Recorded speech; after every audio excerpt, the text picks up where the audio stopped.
Welcome to Asher Flow. Today I will be going back into 999. 9 persons, 9 hours, 9 doors. You know what? I was trying to think of something better to say about that, but, you know what? I got nothing. I'm awake, and that is all that matters. So, I hope that everyone has had a wonderful day. Let's see. No need to have my heater on, I have a jacket on. There we go, and that should be better. Probably not much better.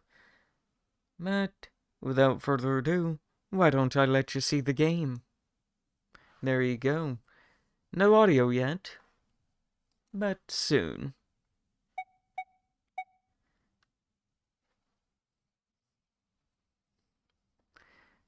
I cracked my neck and gave myself a headache a few minutes ago, so hopefully the medicine will kick in really quickly.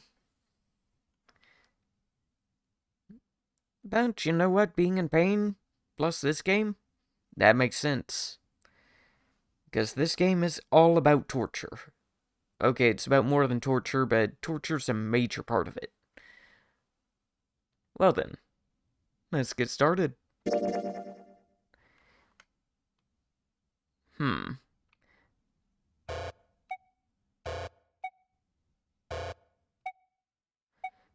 I think this is the one that I was on.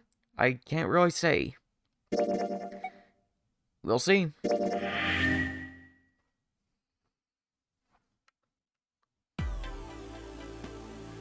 Oh yeah, I just solved this. I completely forgot. Nice. Actually got pretty far in this game. And I don't think that there's anything else in here. Our good friend, I still think, gave us a tip-off about Clover. So, I think I'll go about not trusting Clover for a little while at least. Alright. Let's go to the hallway. I'll go get June. You guys head to the door. Okay.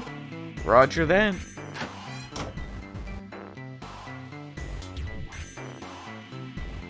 Let's see. Trying to remember controls real quick. Yeah, I think I got it. Yes, it unlocked. Good job, Junpei.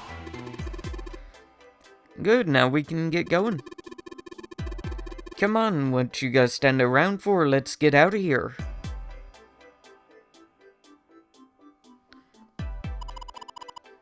Come on, Jumpy, let's go. Alright, let's go.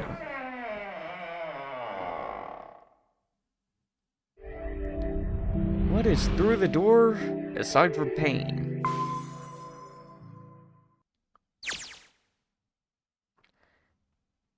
They step through the door to find themselves in a wide hallway. Another hallway. Jumpy, June, Lotus, and Santa stopped for a moment to look around their surroundings. A short distance away, a metal gate extended across the width of the hallway. Come on, open! It's not going to open because you rattled it, you know. Damn it!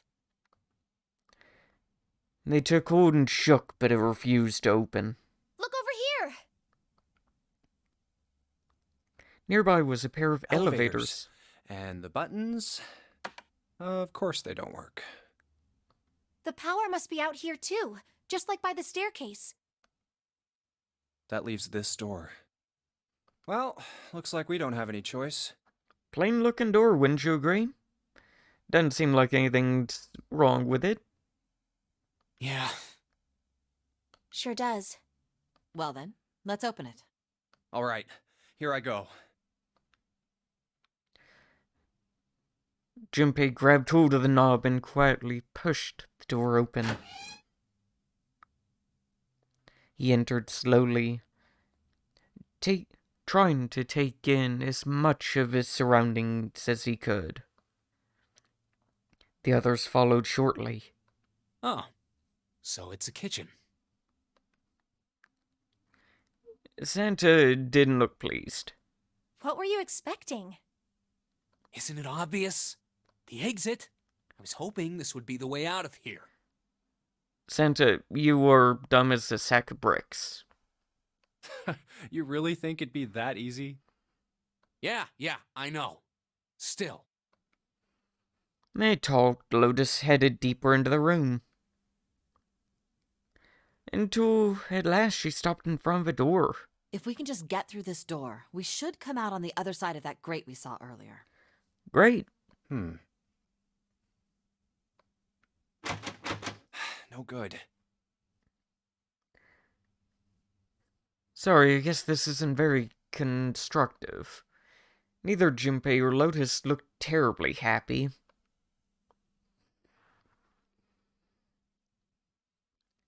Anyway, let's take a look. Junpei dug... Readjust. Junpei dug the ship map from his pocket and spread it out in front of him. As he did, Hey! What's that? Huh? Oh yeah, I guess I forgot to tell you. I found this a little while ago. It's a map of the B deck. before Junpei could finish, Lotus snapped the map away from him. Let me see that. She ran her fingers across it, muttering to herself. See? Look. Yes, hold your horses. Junpei did as he was told. What did you figure out? Santa and June moved over to look at the map as well. This is handy. See? We came in here. Now if we go out there, then we'll be on the other side of the grate. I know why I'm having trouble seeing the text. My monitor's on minimum brightness. There we go. That makes things a lot easier. With her finger, Lotus traced the path on the map. How about that? She's right. We can get out through there. Wonderful. There we go. Here, you can have it back. Thank you. It was mine to begin with. Well, I stole it, so... Satisfied that she was correct, Lotus folded the map and handed it back to Jumpy. Thanks. He took it and slid the valuable piece of paper back into his pocket. There's a card reader on the right side of the door. And that means the key card is somewhere in here, right? Possibly. Depends on how they set it up. It could be anywhere. Well, aside from on the other side of the grate. Actually, certain games it might be on the other side of the grate and you just have to find another way around. They can be real frustrating that way, and this is just a shortcut back. Ah, hello, little man, and welcome. I hope that you're having a wonderful day. Welcome to 999. 9 hours, 9 people, 9 doors. That seems the most likely. All right, we know what we need to do then. Let's get moving. First off, I say we split up and look for clues. We need Blue in here. Blue's always very good at finding clues. Wait, is Blue the one that hid clues? I don't remember Blue's clues well enough. I think I quit watching that show whenever they introduced a pink dog. Not for that reason, just... it happened that way. I am having a wonderful day, and thank you.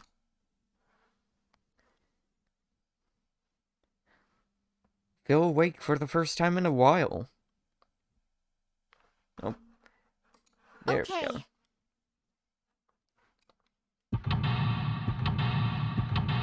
Time to solve some puzzles.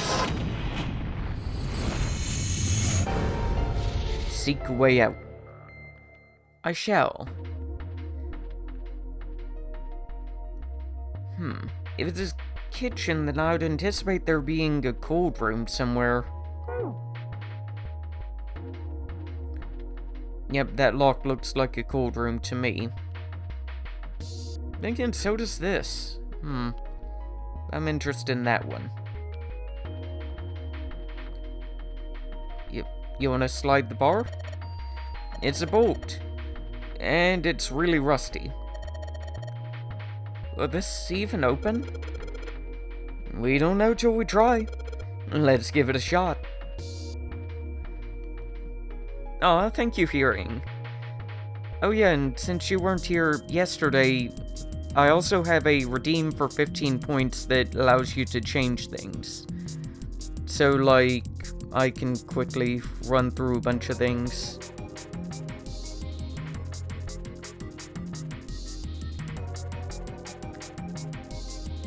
Pretty neat if I say so myself.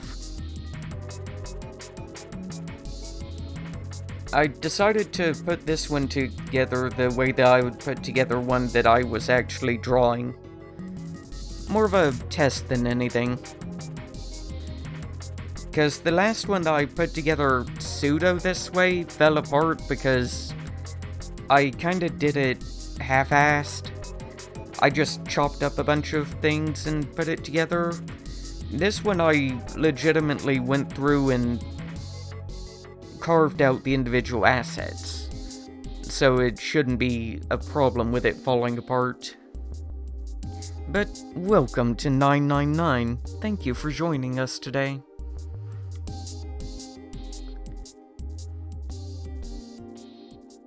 Alright, let's see if you're gonna come out. Nope, not ready to say that it's gay yet. Wow, my captions are having a time today. Well, they always have a time whenever I start speaking quickly. Damn. No dice. Now, captions, why is damn a bad word? What if I want to talk about a thing blocking water? A hydroelectric power plant, otherwise known as a dam. Oh, never mind, it apparently knows context? Interesting. I know almost nothing about this program, aside from it works fairly well, but I did not expect it to be able to figure out dam from dam.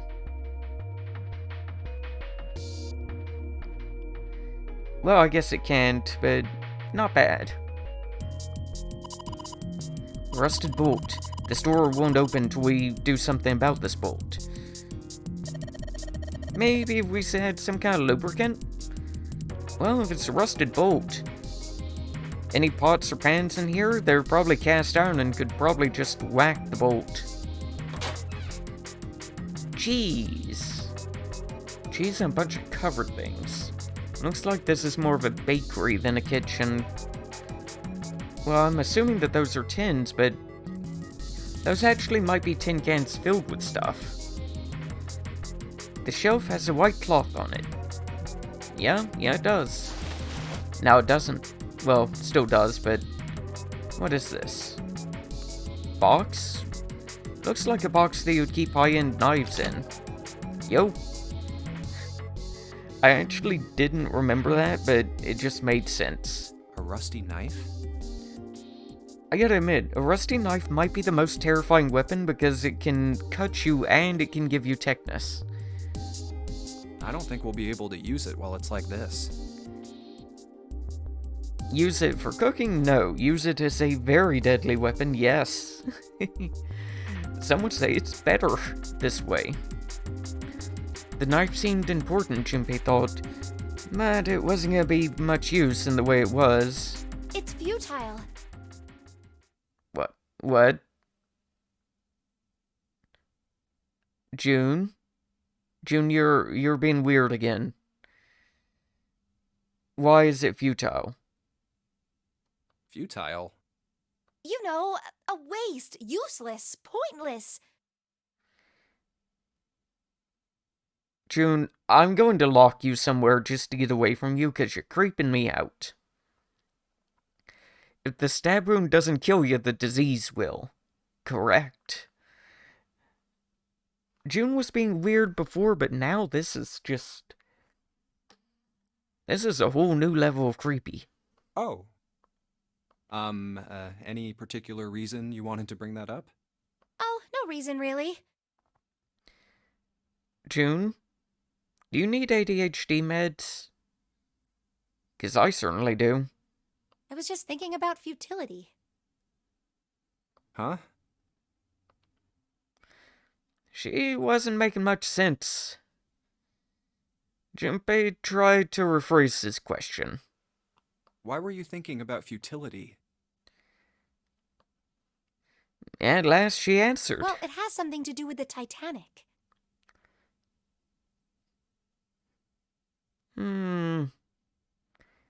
The Titanic wasn't exactly futile. The Titanic was everyone overhyping what they made. I'm betting that the engineers behind the unsinkable ship realized that it could be sank, given an extreme enough situation, and a bunch of the metalwork on it just wasn't perfect. Nothing will ever be made that cannot ever fail. Everything fails at a certain point. I mean, you hit the sun so hard enough and it'll go out. Everything has a failure point.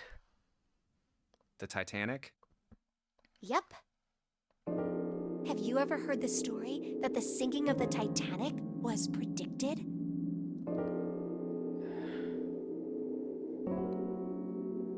You know, I actually heard about this before, but it's a weird coincidence. It's essentially like saying that The Simpsons predicts everything. It doesn't, there's just so much stuff in The Simpsons that eventually they're gonna get something right. Yes, I have, actually. Yeah, I know what you're talking about. There was a novel that had a bunch of stuff in it that described the sinking of the Titanic before it actually sank. Yeah, that's the one. The title of the novel is Futility. Ah, It was written 14 years before the Titanic sank. okay. But I know. I mean, I didn't know the name of the book, but the story was the same, right? It was just like what happened on the Titanic? yeah, Well, I heard it was all a hoax.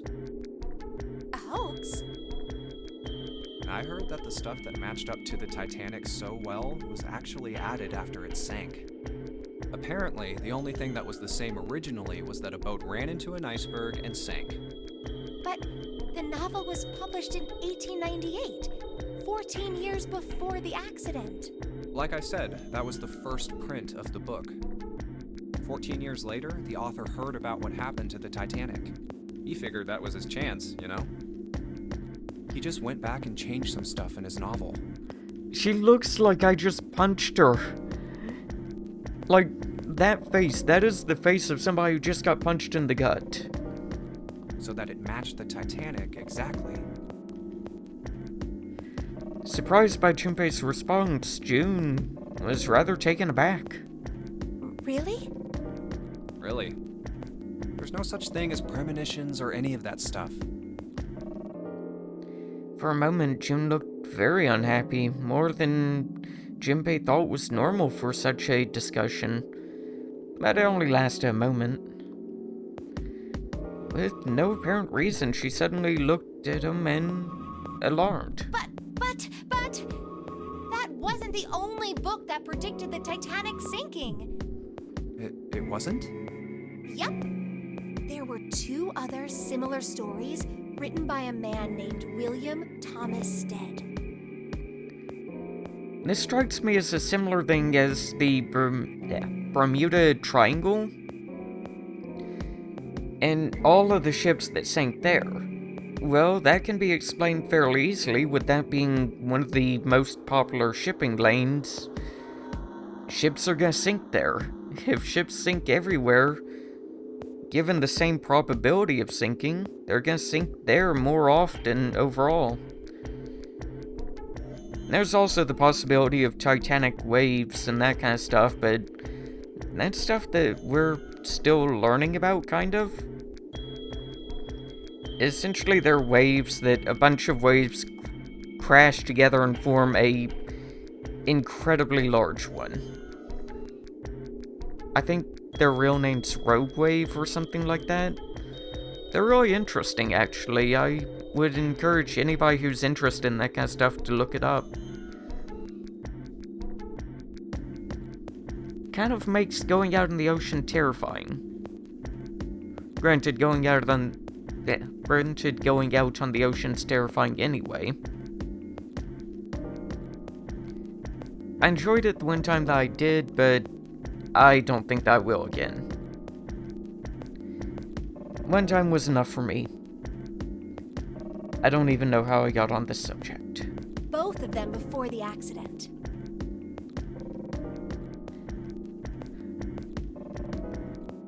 I actually remember whenever I was out on the ocean, I was constantly looking overboard, I like watching.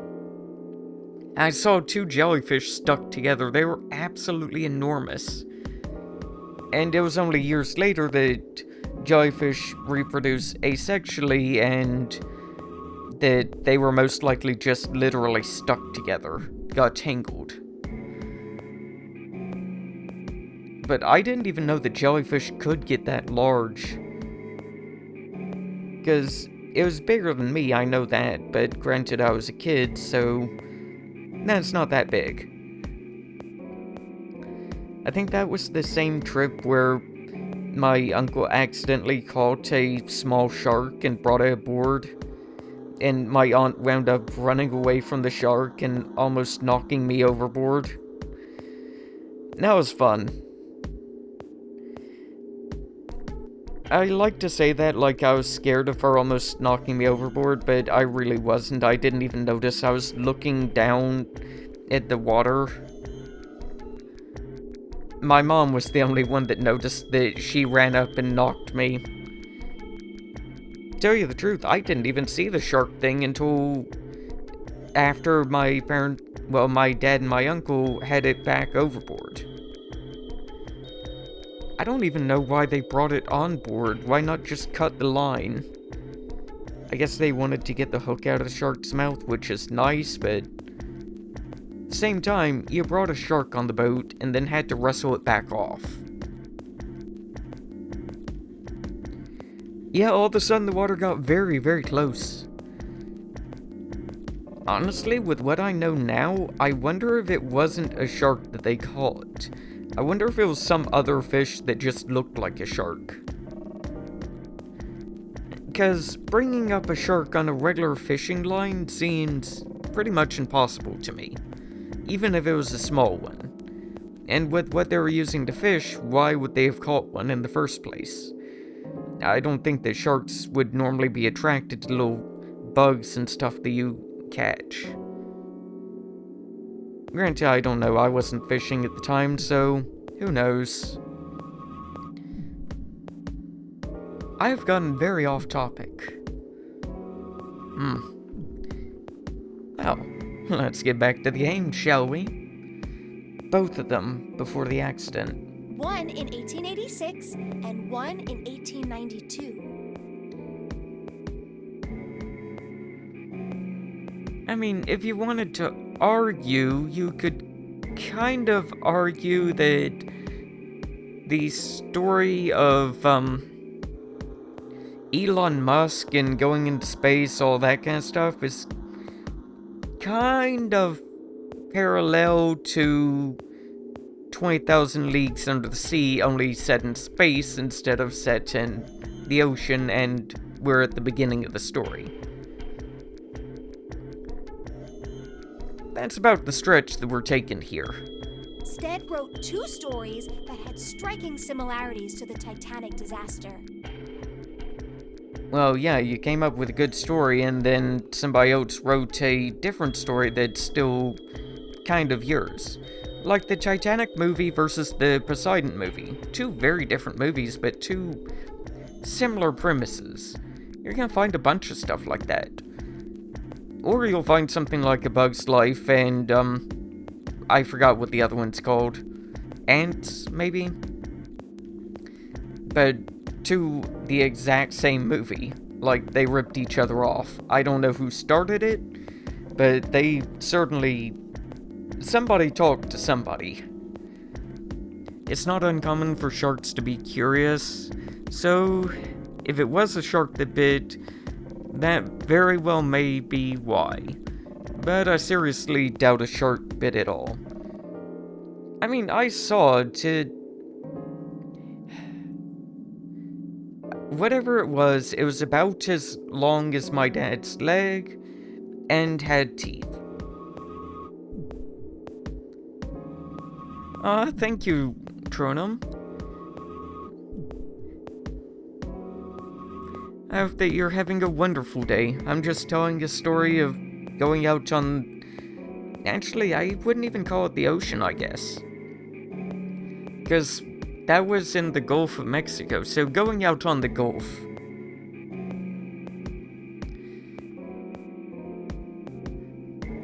I actually miss the Gulf.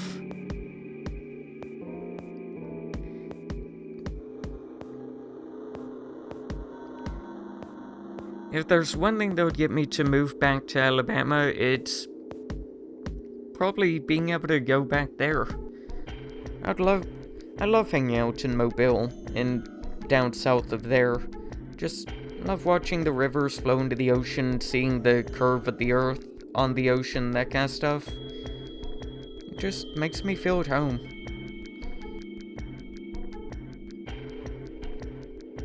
I guess even though I didn't live there long at all, it would still be my hometown.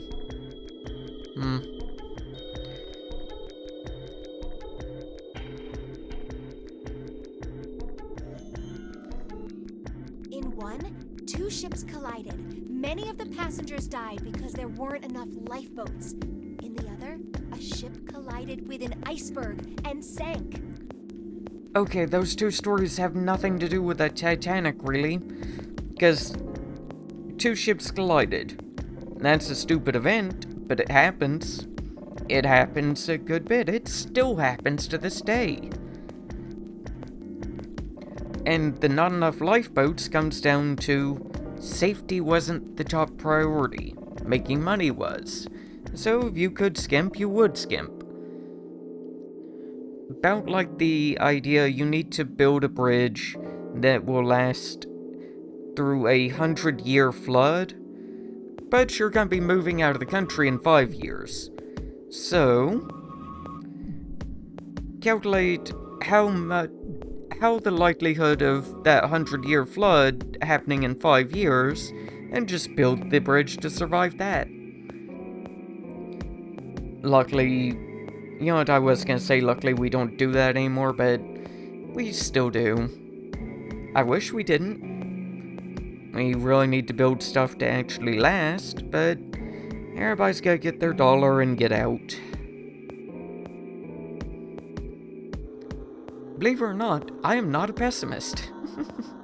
I'm not a realist either. I usually annoy people by being too optimistic. Okay. I don't know. I mean, I'll give you that it seems a little weird, but I'm pretty sure it wasn't too uncommon for ships to hit icebergs back in the day, or even other ships. Junpei spitting the facts. Right, I knew you'd say that. Oh, that is 4. Would you like a different number? This is already outfit 4.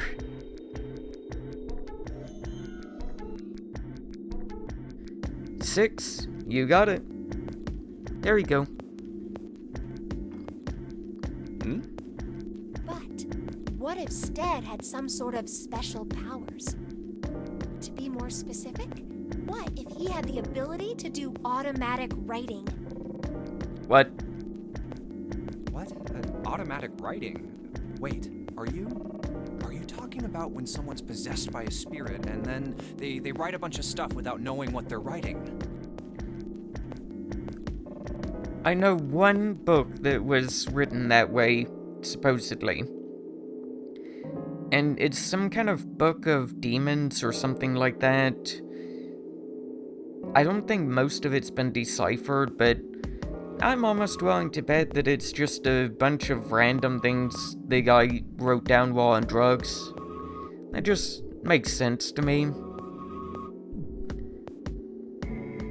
Because write down a bunch of things on drugs, just a massive amount of stuff. Some of it's gonna make sense, and the stuff that doesn't make sense, say the demon made you write. There you go.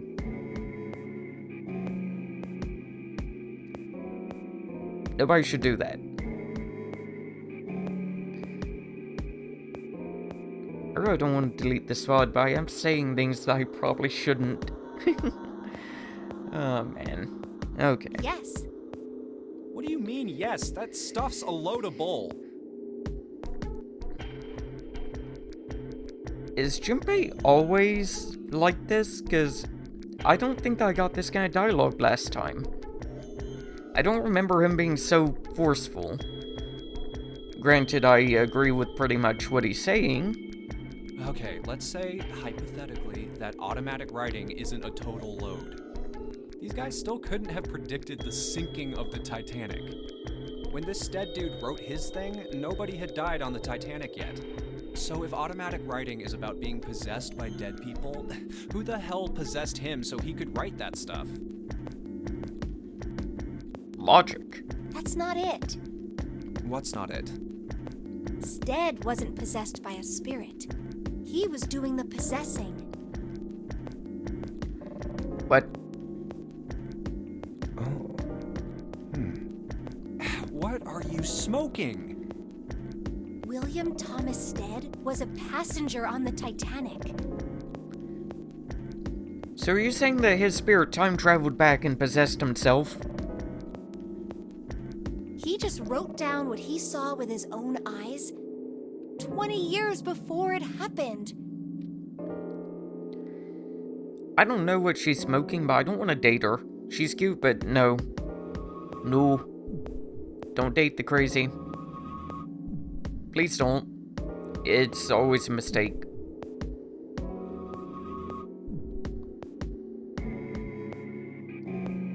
He decided it was probably best to say nothing. Say nothing and walk away slowly.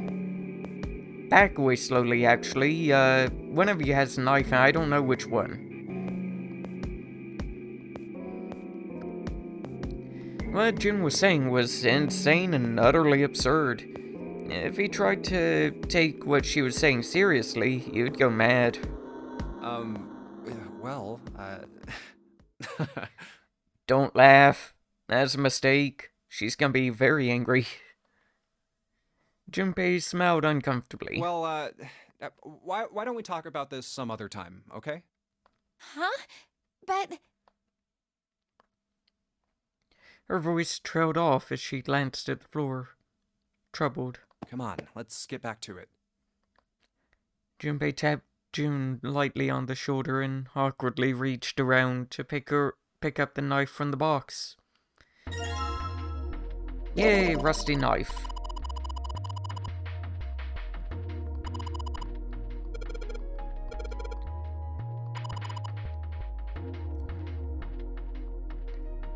Okay, so the problem isn't the knife being rusty, the problem's the knife isn't sharp.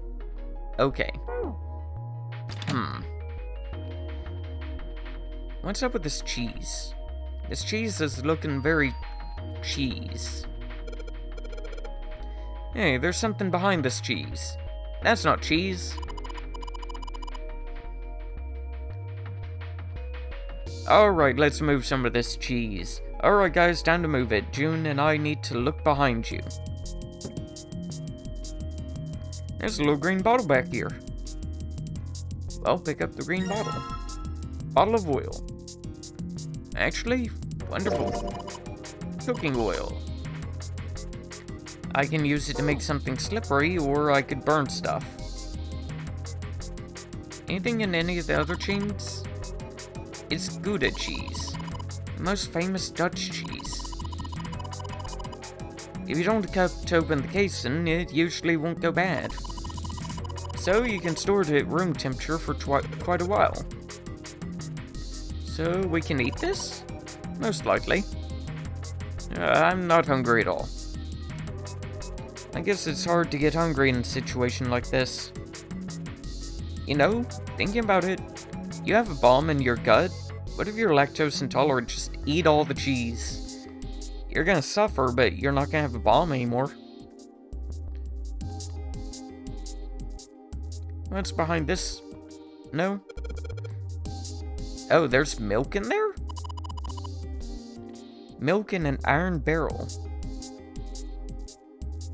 You know, I'm tempted to say that there would be some kind of reaction with that, but I don't know. Cool, I can beat the games easy? I'm not following. Oh, I am following, never mind. Yeah, I can too, hearing. Judging by the rust, it's probably really old. Maybe we shouldn't open it. I don't think it would be a pretty sight. You open it, it's just a big-ass block of cheese. Okay, what's under you? Wow. This pot looks like it's made out of silver. How do you even tell that?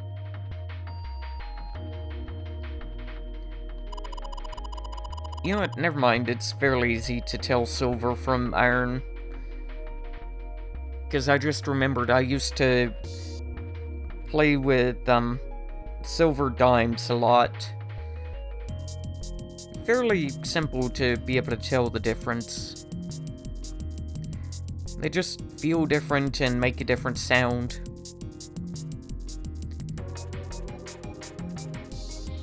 Spending a day off with June, drinking tea, talking about insane conspiracy theories. Could such a thing ever happen to me? Hey, Jumpy. How's it going in here? Opens the door to see Junpei stuffing his face with cheese. Turns out it's lactose-free cheese and you're just gonna suffer from being too full and eating too much cheese. Is lactose-free cheese a thing? I don't actually know. Huh. Would it be really sweet? Because if you break down the lactose in milk, it's a lot sweeter. I wonder, with it being broken down and being sweeter, would it go bad quicker because bacteria could grow in it? Because it has more to eat easier.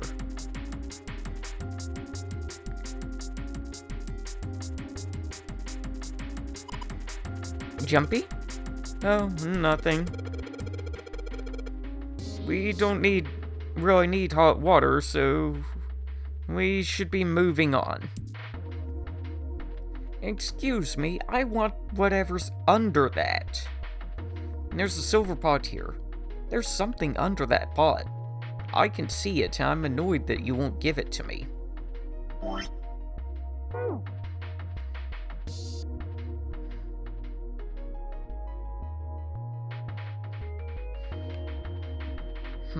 Pot and plates.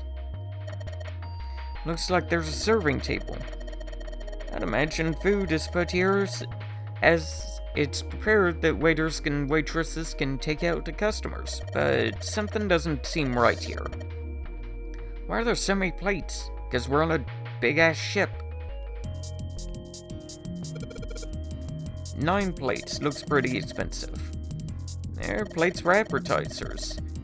Remember, appetizers usually come on square plates. Is that what square plates are for? I just always liked square plates.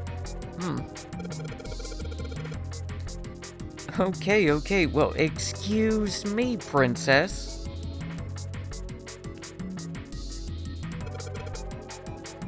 10 of them. If you flip them over, they look like hats. In the middle of a super deep...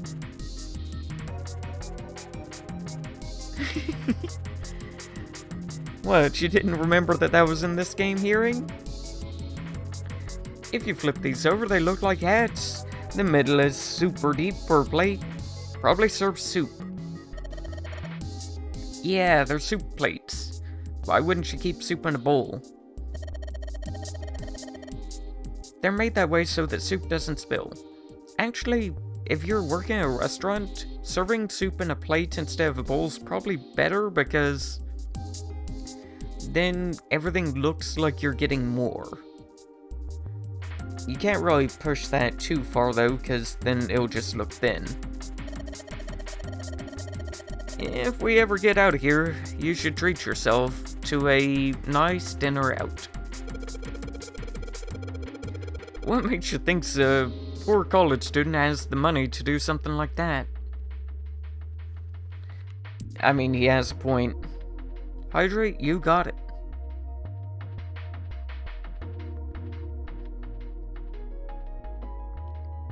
Hydration acquired.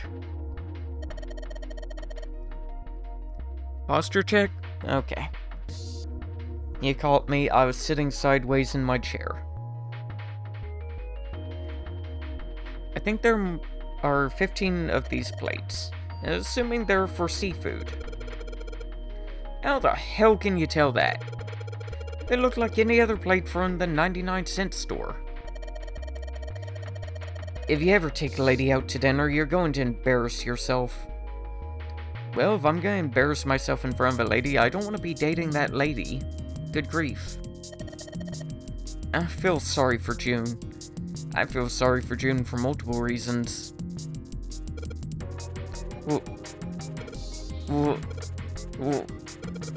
Why the hell are you bringing up June? The lady does protects too much, methinks. You're not terribly subtle. There's a bunch of little wavy ridges on this plate. Plates for serving meat. Why is it wavy? You really are ignorant, aren't you? Come on, it's not like I need to know this crap. Jeez. I feel like that's important. Let's see, 9? Oh, there's a voucher. Voucher doesn't match the number of plates on the table. Appetizer 9, meat dish 10, soup A, seafood dish F on the voucher. Okay, so that's... Is that hexadecimal? No, it's not, because 10... Or is it?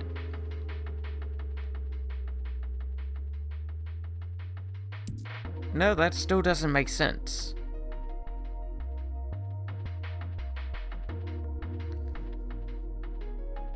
Or does it?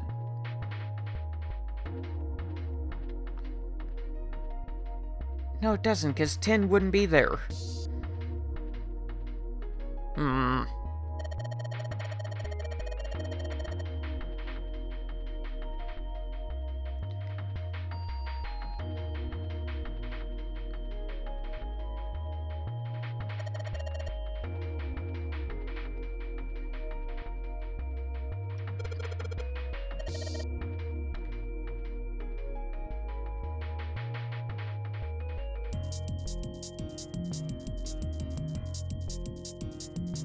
Oh yeah, I was being really stupid.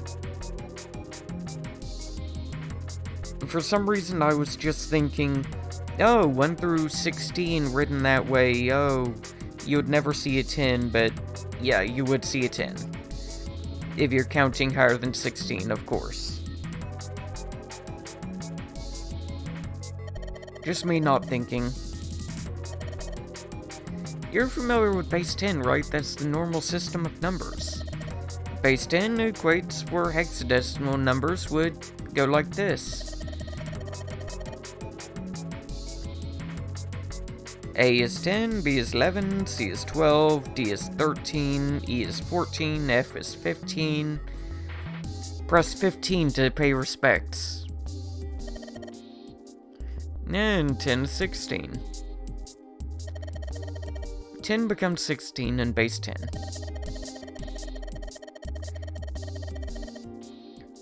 Yep, that makes sense to me.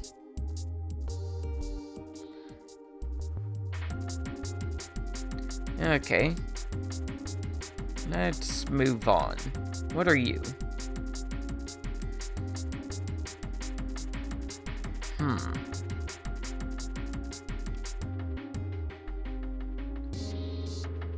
How many numbers do you take?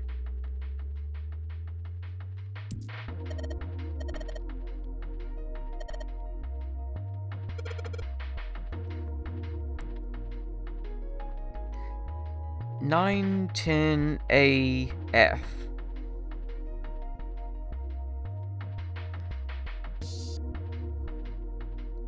So 9, 1, 6, 1, 0. Good grief. I need to write this down. I think that would be 9, 1, 6, 1, 0. And what is F? F is 15, I think?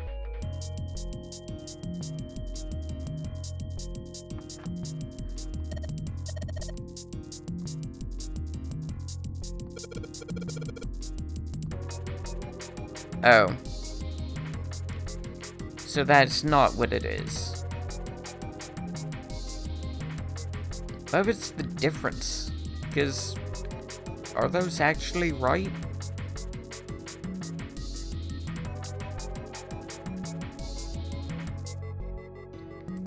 Yeah, 9. There are 10 soup plates. 15 seafood.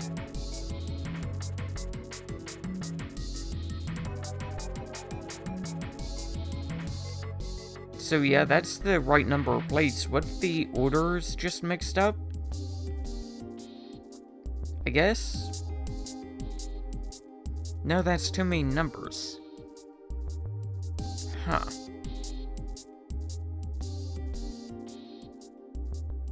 Not sure how to deal with that.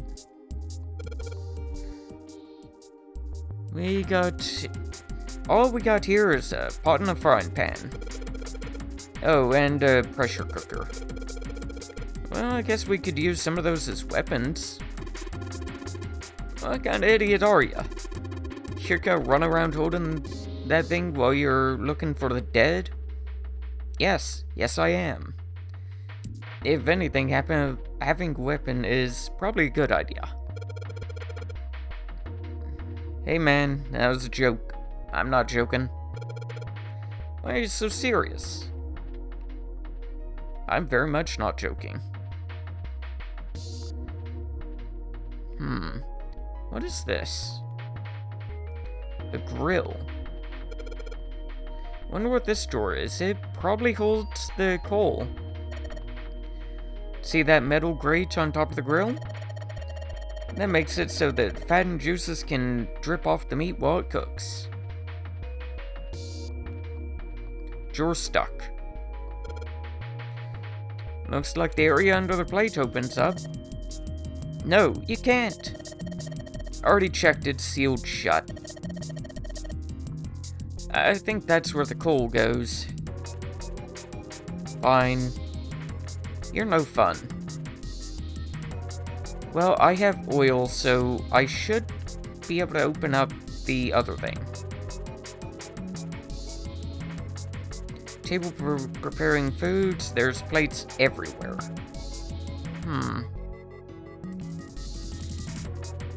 Interesting. Trash can, nothing inside of it. Well, better Better than being full of rotten food, I guess. I disagree. If you eat the rotten food, you might be able to just get the bomb out of you.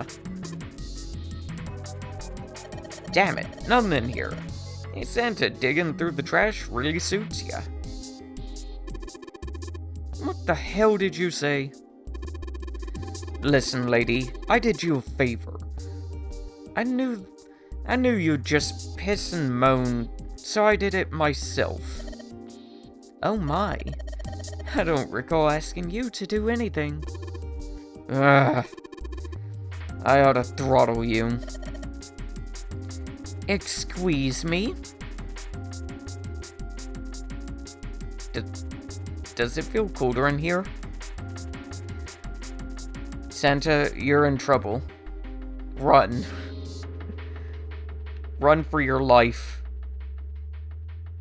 Oh, that's interesting. Nothing else has had water in it, but there's water here. A sink. It's still got water in it. There's a couple plates in there, but I don't think they're gonna help us much. Wait a second, this is a sharpening stone. Waystone. Yo. Waystone? What are you planning on doing with that? I'm gonna sharpen up the knife.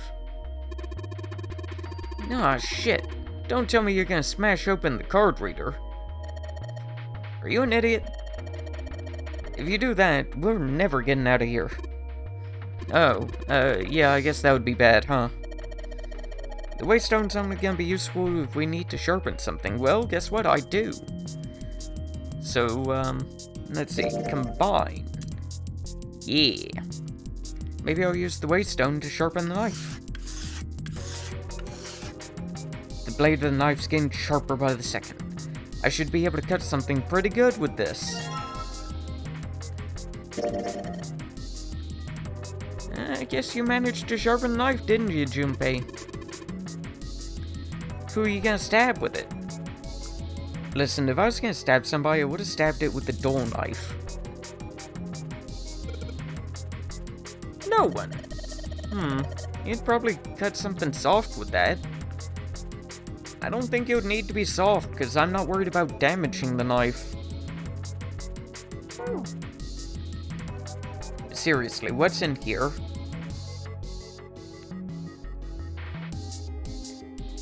I'm on to you. Okay. Well then. Wait, is that door? No. Let's see. Card reader, everything, not what I need.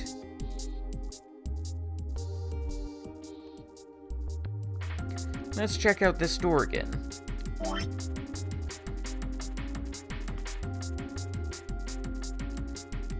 Just a sink with water in it. Nothing sus.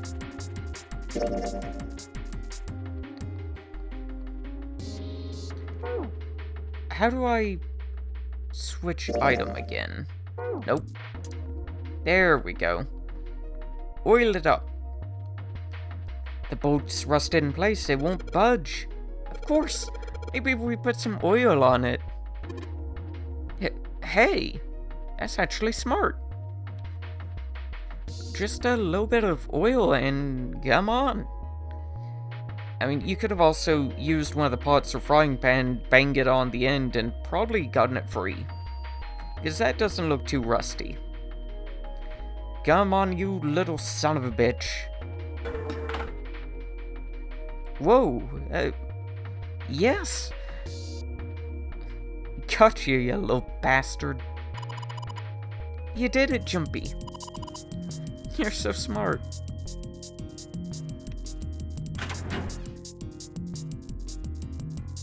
As Junpei walked into the room, a cold blast of air washed over him. Almost instinctively, he folded his arms tight across his chest, doing what he could to conserve body heat. Oh, yeah, it's cold in here. What is this place? Are you blind? It's a freezer. Santa's teeth had already begun to chatter. Hardly surprising. The freezer was far too cold for somebody dressed as he was. Lotus, however, was in an even worse situation. Oh, no way. That's way too cold for me. Yeah, that makes sense. I'll freeze solid in seconds. Sorry, but I'm afraid I'll have to pass on this one. I'm going to leave the rest to you. Bye. And with that, she ran out of the room. As Lotus left, June came in. Oh, whoa. It's really cold in here. You're the most stressed out of any of us. Light puffs of steam hovered in front of her face as they talked. June had already started to shiver. Hey, you don't need to be in here. You had a fever just a little bit ago. You should stay outside. We got... No, I'm fine. My fever's gone now. But... Junpei had scarcely opened his mouth. Huh? Well, fuck. When the thunderous sound of metal on metal rang out from behind them. In unison, they spun around to find the door they had recently come through was closed. Junpei rushed to the door. Why did it suddenly close? Desperately, he grabbed hold of the doorknob. Ah! It was cold beyond cold. Merely touching it was painful. The knob's frozen. But why? They quickly deduced that the pipe next to the door had ruptured. Looks like the pipe next to it broke, and... Water released from the rupture and hit the door and froze instantly. Santa shoved Junpei aside and pounded against the door. Hey, Lotus! You're out there, right? Open the door! She wasted no time in responding. What do you want? What's going on? The door won't open! Try opening it from that side, please! Oh, fine. If you say so. Hold on. Soon they could hear Lotus on the other side of the door. Then the grunting ceased as they could hear the light panting from the exertion. It's no use. It won't budge. You've got more people in there. You figure it out. Well, fuck you too. Oh. God damn it. You know how you asked who I'm gonna stab with this knife? I got a new candidate. Santa was shaking like a newborn deer. June was hugging herself and shivering violently. Even Junpei, with the heaviest clothes of any of them, was clearly feeling the cold. With every breath they took, they could feel the cold working its way deeper and deeper into their bodies. Anyway, let's find a way out. If we don't get moving, we're gonna be permanent residents. True. Two heads are better than none. Well, we got 3 heads here. I'm sure we'll figure something out. Yeah, you're right. Let's just take a good look around this room, okay? Right. They pushed in close to one another and began to search. Well, something's sticking out of this. I've been looking at it the entire time. This thing's frozen solid. This pork? Yeah, seems like it. What's this thing? Looks like a tag or something.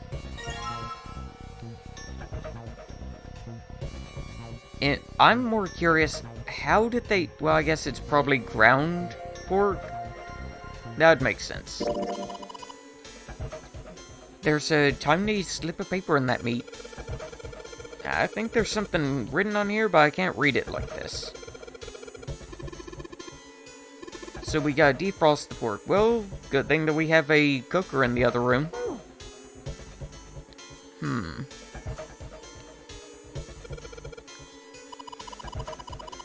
Everything's frozen here. Doesn't look like there's anything that interesting.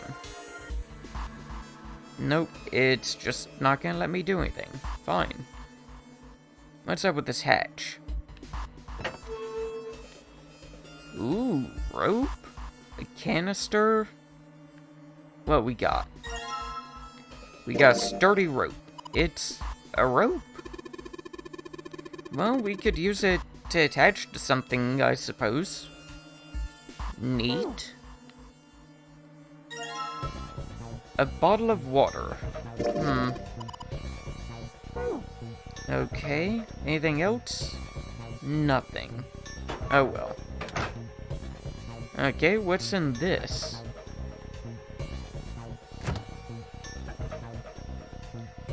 Well, that's a block of dry ice if I've ever seen one. Yo. I love dry ice. It's so fun to play with, but unfortunately stores don't sell it anymore. Granted, for good reason, people are stupid about using it. Granted, even me saying it's fun to play with is me being stupid about using it. I remember a story of some influencer decided to have a pool party and throw a bunch of dry ice into the pool so that you could get a nice fog effect and it would be really fun. Only one major problem. That fog is CO2. Ultra cold CO2, which is denser than air. And the pool's going to be a little below the level of ground. So once you throw it in, that entire level of the pool is going to be 100% CO2. So all of the people swimming, all at once, don't have any oxygen. And let's say that you're in the middle of the pool, no oxygen, just breathing CO2, you're gonna pass out before you can make it to the edge. And anybody who jumps in to try and help you, unless they're holding their breath, is also going to pass out. So, yeah, that wasn't the smartest thing that she ever did. I don't even remember how many, if anyone, died. But, yeah, that's the kind of stuff that... You can't be stupid with dry ice and that kind of stuff. That's like liquid nitrogen. If they would have poured that in, it would have given a very similar effect. Actually, I would argue that the effect would probably be worse. Because your body doesn't really react to a lack of oxygen. Your body reacts to too much CO2, so you'll have a reaction and know that something's wrong. Granted, you'll probably pass out or something like that, or poisoning, I don't know. But if it's just liquid nitrogen, you're just gonna get cold and pass out.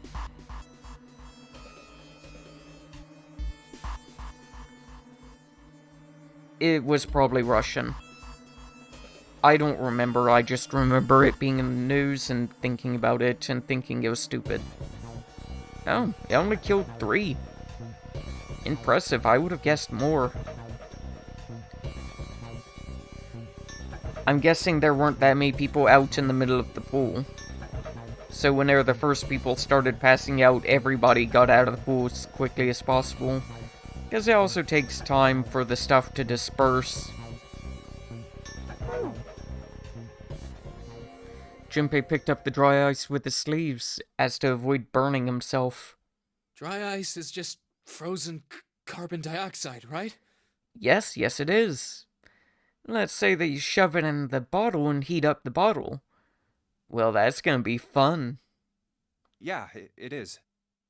I wonder how warm it has to get for it to turn back into gas again. Oh, no need to worry. If it were that cold in here, then Hell if you'd I be know. dead. How is that gonna help us anyway? Oh, well, I figured we might be able to use it to get out of here. They were about to move on when June spoke up. Carbon dioxide sublimation point is negative 109 degrees. Yeah, like I said, you'd be long since dead. Any warmer than that, and it'll turn into gas. Any lower, and it becomes a solid. Although, I will point out, just to be a bit of an ass, that's not entirely always correct depending on the pressure. Because there's a point where CO2 can be water. There's also a point where CO2 can be a I think it's called a supercritical liquid or something like that, where air and water, well, gas and liquid become the same thing. I actually love that point. Everything behaves so weird. You can use it to essentially freeze dry stuff, kinda. It's a interesting process. Oh, how do you know that? Despite my looks, I'm the clean. Oh, the queen of random knowledge. No, you look like it. Looks bad to mess up when you're showing off. Oh, you're so cold your mouth's going numb? Yes, that's right. You're just Damn. doing that on purpose, aren't you? June giggled and did the best to hide her guilt. At least she was still feeling good enough to joke around. Come on, guys. Don't you think that's kind of weird? I wonder why it doesn't turn into a liquid first.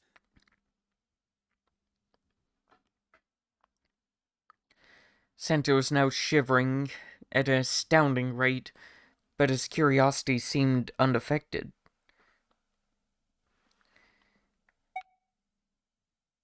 Well,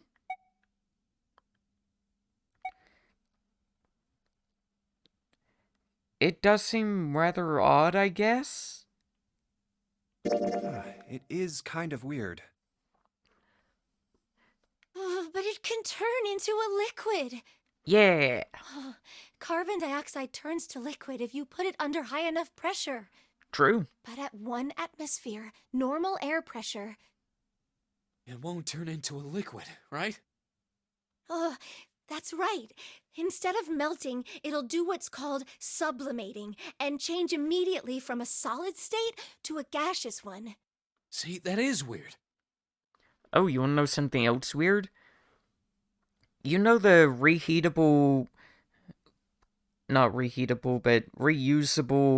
hand warmers? They're just little packs of liquid. You crack a little metal disc in the middle of it, and the entire thing kind of goes solid and turns really warm.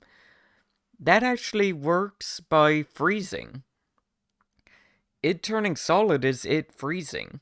And it just warms up because its freezing point is way higher than what it's being kept at.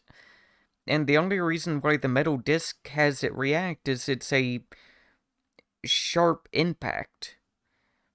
Kind of the same idea as you can keep water in the freezer and have it go below freezing, and then slam it down and it'll freeze solid. So freezing can actually make stuff warmer. Water's a liquid between 32 degrees and 212 degrees. So why isn't that the case for carbon dioxide? Because it's not water. Water has nothing in common with CO2. Well, never mind. Water has oxygen in common. There you go. I gave you something. June replied with an answer that stunned both of them. There's a kind of ice that doesn't turn into liquid when it goes above 32 degrees. Huh? I heard about it. Its melting point is 96 degrees. Ice with a melting point of 96 degrees? You mean there's water that freezes at 96 degrees? Yeah, well, you could also look at it as ice that won't melt until it's 96 degrees. Well, I think looking at it both ways is interesting. Water that freezes at 96 degrees? Ice that won't melt till it's 96? June was cold as hell, but this was too interesting to ignore. He did his best to warm up by rubbing his hands and stomping his feet. Then he put the question to June. So what's this ice with a melting point of 96 degrees called? I heard it's called Ice 9. Ice 9? Originally, Ice 9 was a made-up substance invented by a science fiction author. But recently, scientists have discovered that such a substance actually exists. Wait, hold up. So is this thing called Ice 9, or is it water? Like I said, if the ice is over 96 degrees, it'll be liquid. If it's under that, it'll solidify. So you could think of it as a polymorph of H2O. Here, think of it like diamonds and graphite. They're both made of carbon, right? But depending on the structure of the crystallization, the hardness and structure are completely different. So you're saying normal water and this Ice 9 are like that? Yup. She wasn't Have finished. you heard the story about the crystallization of glycerin? For 150 years after the discovery of glycerin, people cooled it, warmed it. They did all sorts of things to it. But whatever they did, it never crystallized. However, one day in 1920, some glycerin on its way to England by ship was discovered to have crystallized during the trip. Scientists around the world wanted to research this new crystallized form of glycerin and asked for seeds. Oh, a seed is a sample of the original crystallized substance. With a seed crystal, further crystallization of glycerin would be easy. However, something very strange happened. Not only did the glycerin encouraged by seed crystals begin to crystallize, even the samples nearby did, even though they were tightly sealed. And it didn't end there. After that day, it doesn't matter where in the world it is. All glycerin crystallizes naturally when cooled to less than 64 degrees. Before that day, no matter how glycerin was cooled, it refused to crystallize. But once the crystallization had begun, it was almost like, how do I put it? It was almost like all the glycerin in the world was communicating. Communicating in some way that we can't sense. And now it's happening everywhere.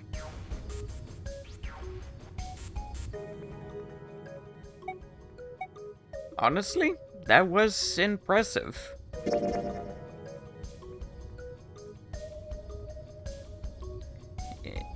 It was, in fact, a pretty interesting story. Wow, that's pretty interesting. But, what does that have to do with Ice 9? To his surprise, it was Santa and not June who answered. What she's saying is that it's a lot like Ice 9. What happened, I mean. A lot like? Oh, that would be bad. If water everywhere started freezing at 96 degrees? Man. It'd be the end of the world. Junpei felt that Santa might not be treating the idea of the end of the world with proper concern.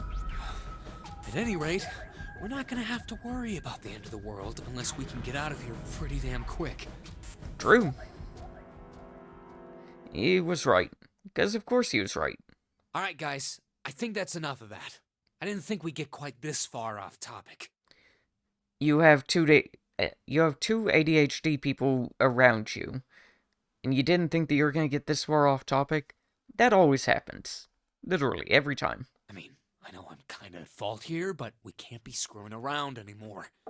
I just realized that my phone is at 2% battery. I need to go and plug that in. One moment.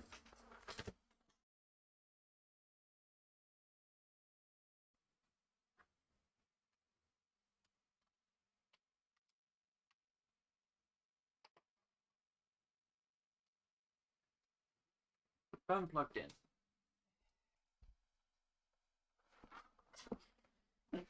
Can't have it dying on me, you know?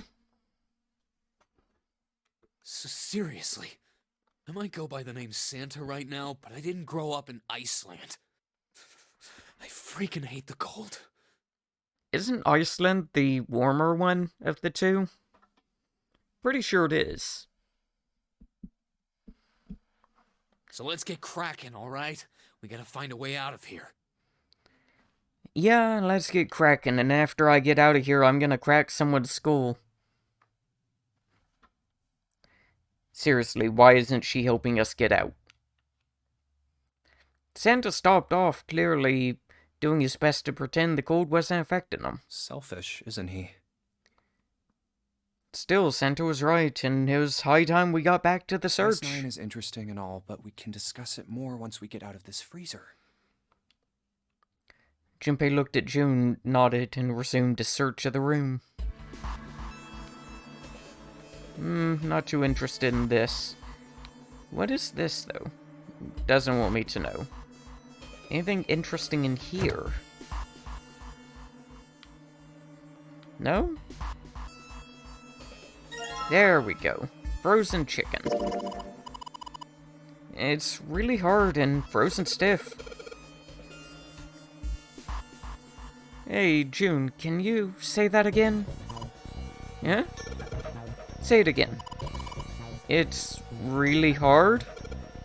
Again? It's really hard. Thanks. Something wrong, Junpei? Your face is bright red. Nothing. I'm fine. If it's that hard, you should probably use it as a hammer. Yeah, good point. Maybe we could use it to break something. Well, let's smash up some ice. Alright, the dry ice is all in little pieces. Nice. Let's see.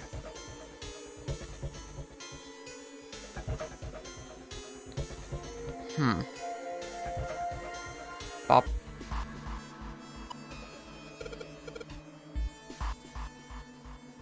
So, the water dripping out of the pipe is warm. Let's see. I'm thinking put the dry ice in the bottle and tie the rope. So, can I rope this?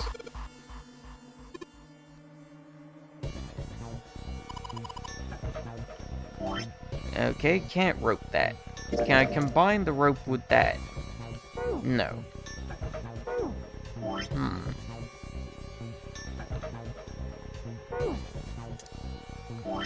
Can I combine that with this?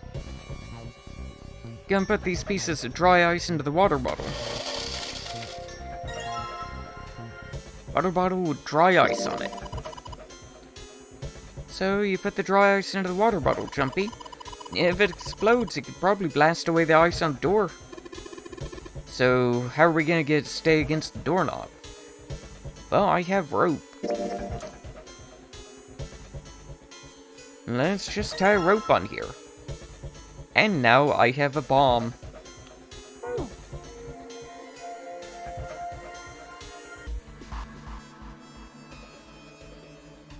The water dripped from the ruptured pipe near the door. Put water into the bottle with dry ice. And make sure the lid's closed. Now I just have to put this makeshift bomb on the doorknob.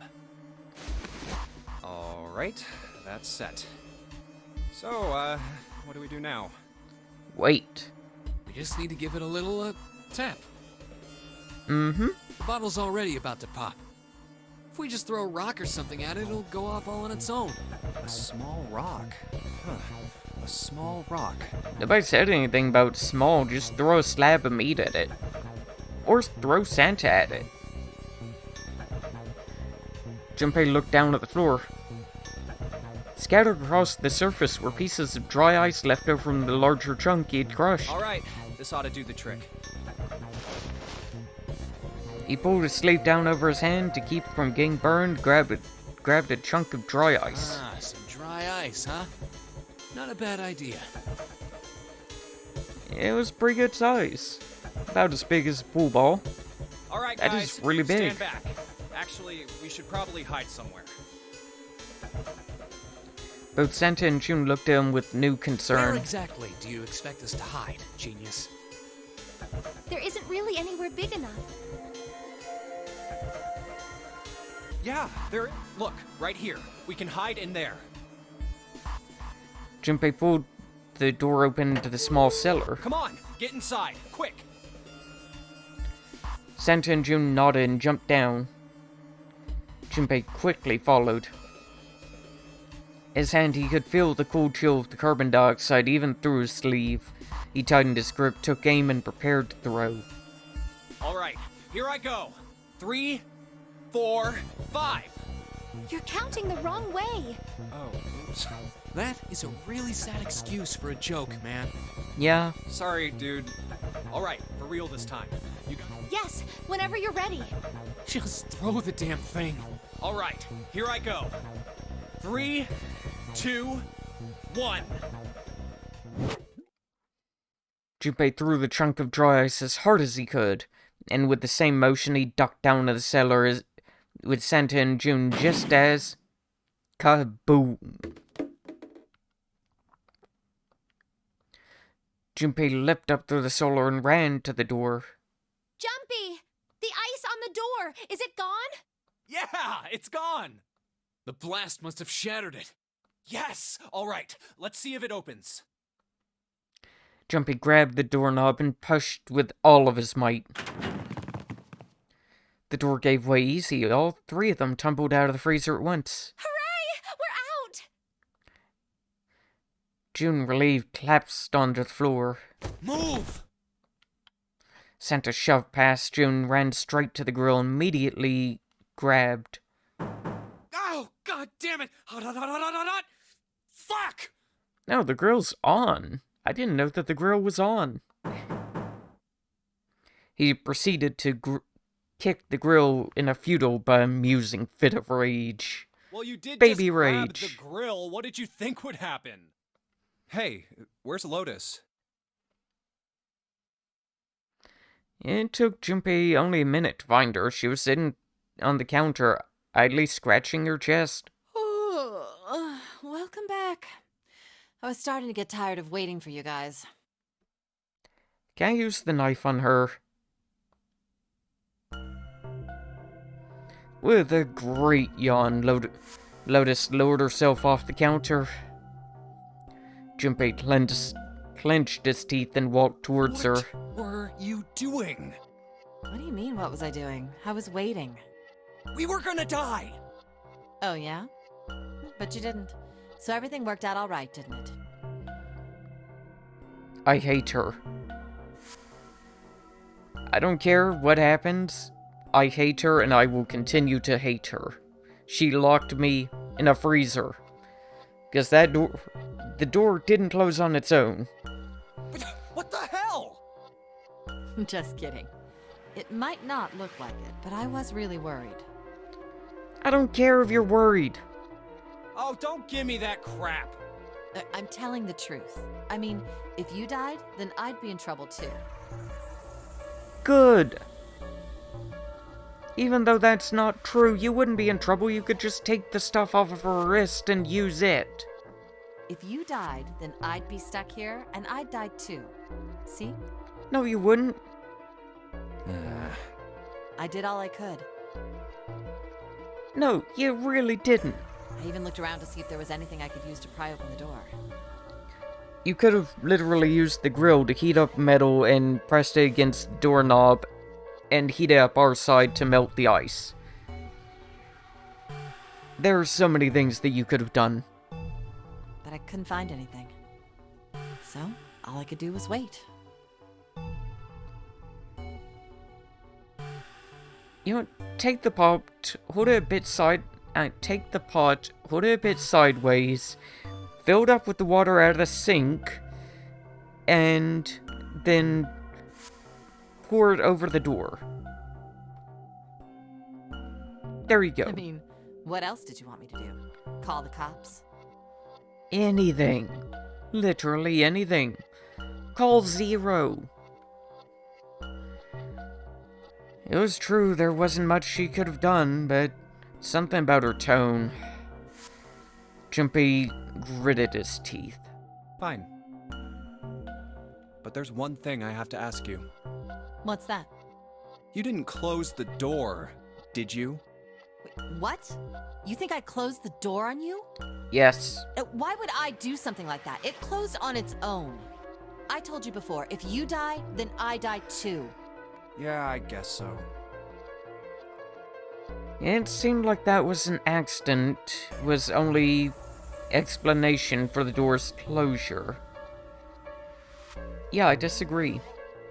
If she had really wanted to kill us, all she had to do was bar the door from the outside.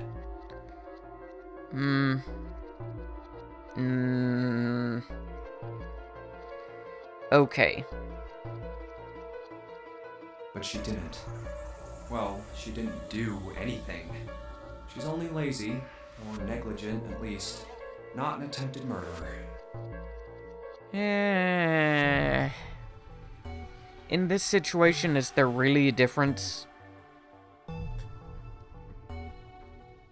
Okay, there is still a difference, but not much.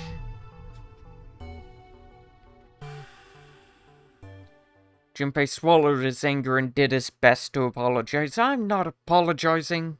Fuck you. Well, I'm sorry. I'm sorry I doubted you.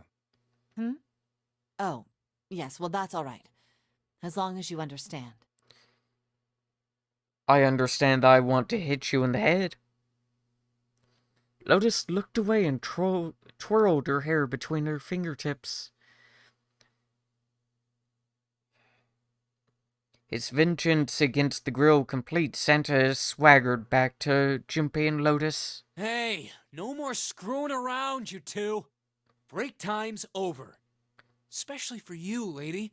You've just been sitting on that fat ass of yours while we were freezing to death. I do agree, break time's over. How rude! I was plenty busy. Yeah. How about you put all that energy into something besides bitching? Let's go. I hate to agree with Santa, but I am very angry. What's on here? A lot of notes. They got a bunch of stuff written on them, but it doesn't look like code or anything. I still want to know what's under this. Silver teapot. Let's see. Oh, wait. Wait, what was that? Oh. Cool.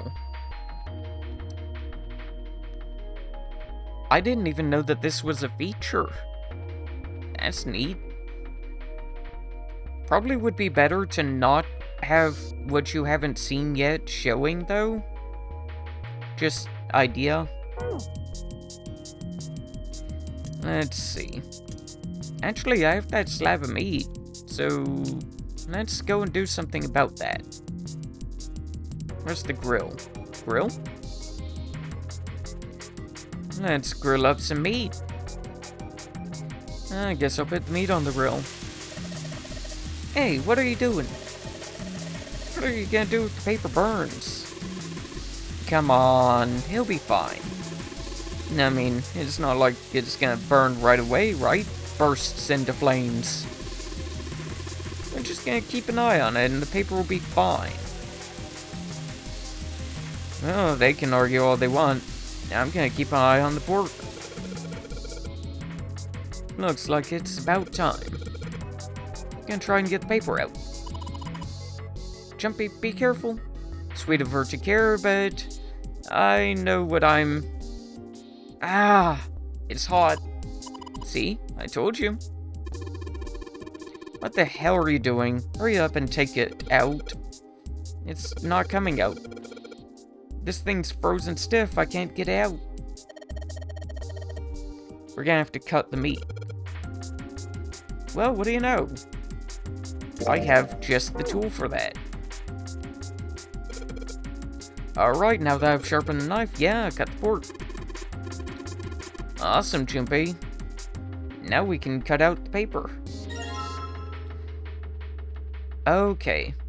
There we go. So... 10, C plus 10 plus F. So...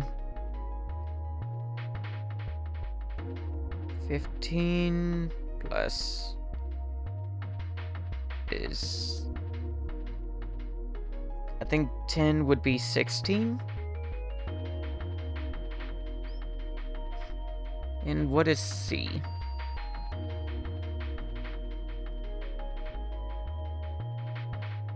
I think C is 12.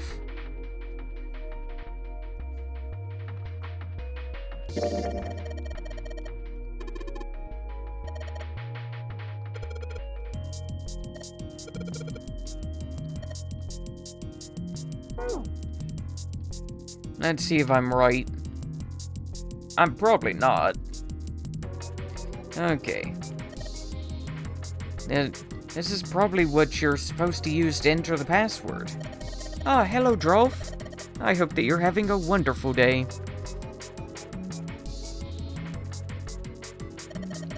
Chimpy, the note that we found earlier. Yeah? Yeah, I know. Do you know how to enter those numbers? I think E is for enter and C is for clearing. So basically, when I'm ready to submit my answer, I just press E. And if I screw up, I press C. Alright, let's give it a shot. Well, I think there's going to be 1, 2, 1, 6, 1, 5. Oh, never mind.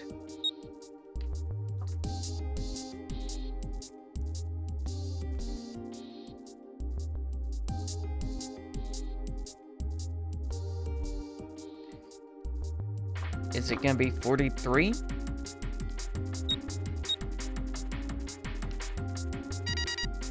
Yeah, it's 43. Sounds like the metal is failing.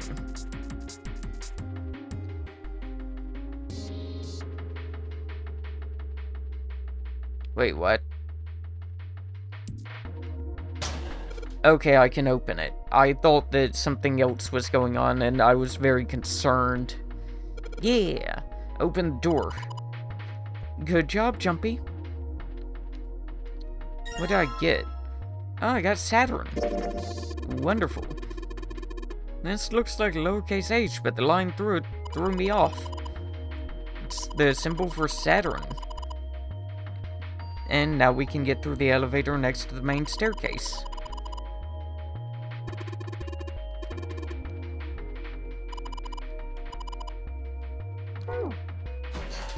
Nice.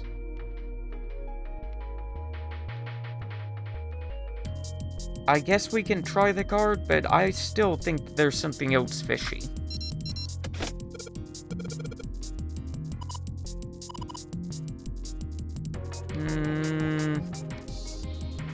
I'm still convinced that something is fishy with this.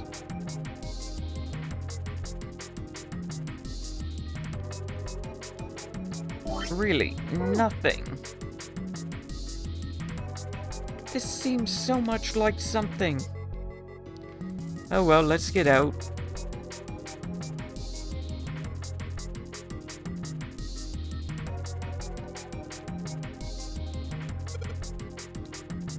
It is indeed sus. Yes, let's go.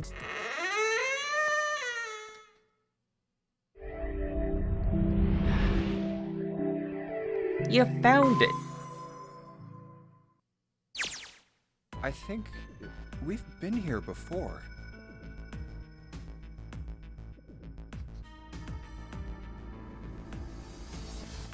The metal gate stretched from wall to wall. Beyond it, there were 2 elevators at the entrance to the kitchen. The elevators are over there, so that means... We went into the kitchen through that door and came out on this side. That means the map was right. Looks like. Then let's use it to plan our next move. Wonderful. Next move? Yeah, we need to decide where to go from here, don't we? He's True. right. Let's get started. From the looks of it, there are 4 possible routes. Let's just keep it simple and call them A, B, C, and D. First, A and B. They both seem to connect to a room that looks L-shaped. It does look L-shaped. Yeah, there were 2 doors. But they were both locked. We couldn't open them. Now, route C. This goes all the way to the main staircase. That means it's door 5, one of the numbered doors. Then do you think we would meet up with the other 4 after this hallway? No, I don't think we will. Why not? Look, there by the stairs. See how the gate is opened? When we went into the kitchen, it was closed. I didn't even notice that, so the others have already been through here. Why don't we follow them? But it's open now. What do you think Actually, that we don't means? know which way they went.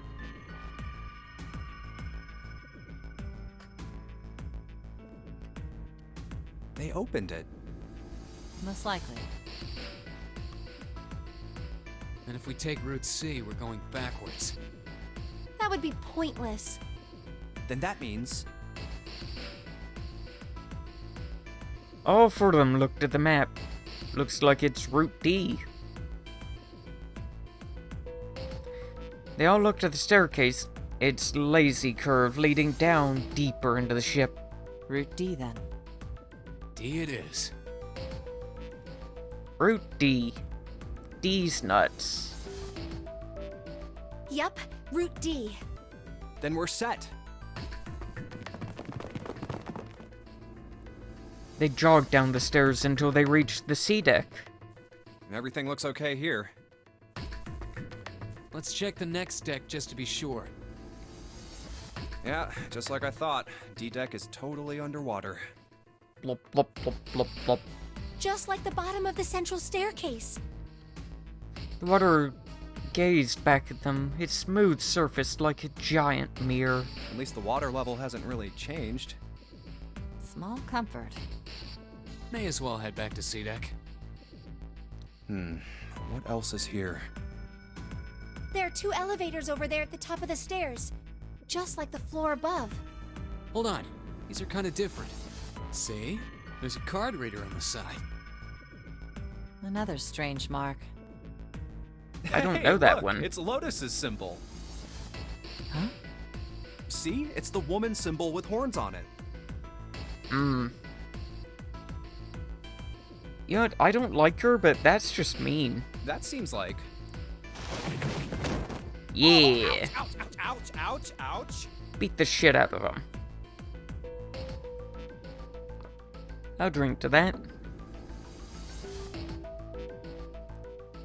Lotus had taken hold of Junpei's hair, and she began shaking him violently as he thought he heard a low growl coming from her throat. What was that about the mark again? Nothing. She is kind of proving his point, though.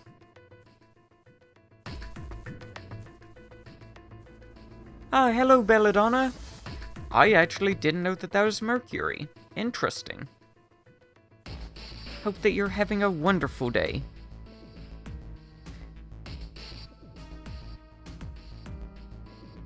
And welcome. Such violence. Junpei began to wonder if she was not the devil itself. With an uncomfortable smile, June spoke up. This is a Mercury symbol. The horns symbolize the wings on Hermes' staff. Hermes, herpes, whatever. If we can't get this thing to work, these elevators aren't going anywhere. In I other hope words, that you we got need to a keep nice and positive restful Mercury's nap. effect. Oh yeah, I did forget to do one thing. There we go. Probably.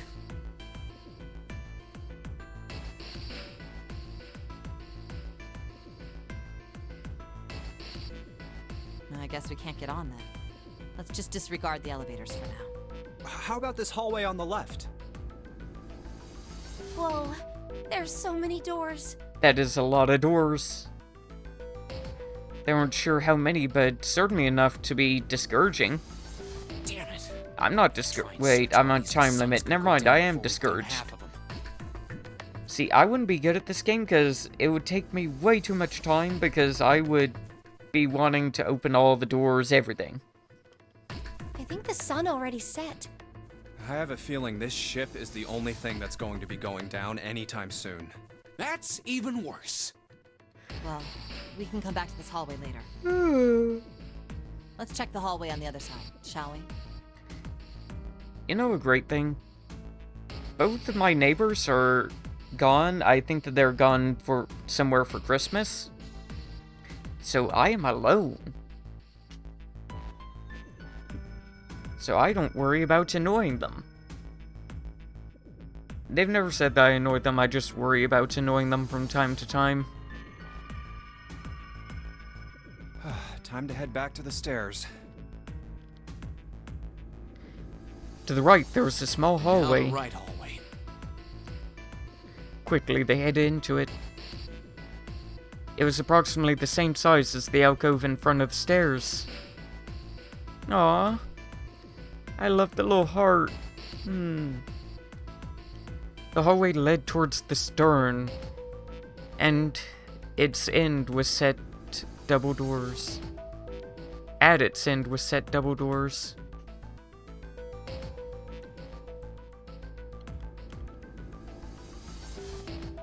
You know, I know that this is random and very much out of nowhere, but I want to do something. Let's see. Do I still have any of them?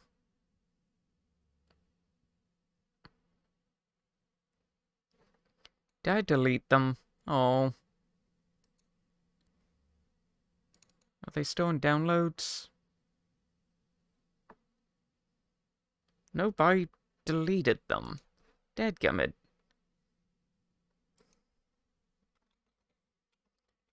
Let's see. If I deleted them, then they're in my recycling bin.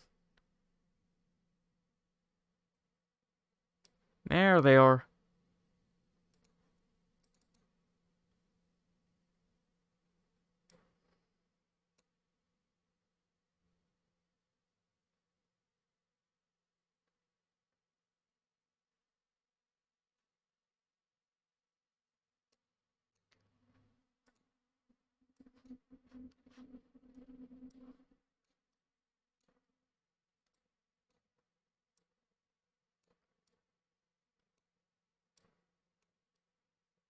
There we go.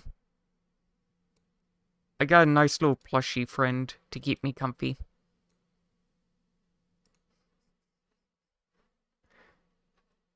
There are doors here too. Sorry. Well, I guess it's just 4 this time. Let's open them. Wait, is my caption working? Yeah, it is. I thought that I froze it or something.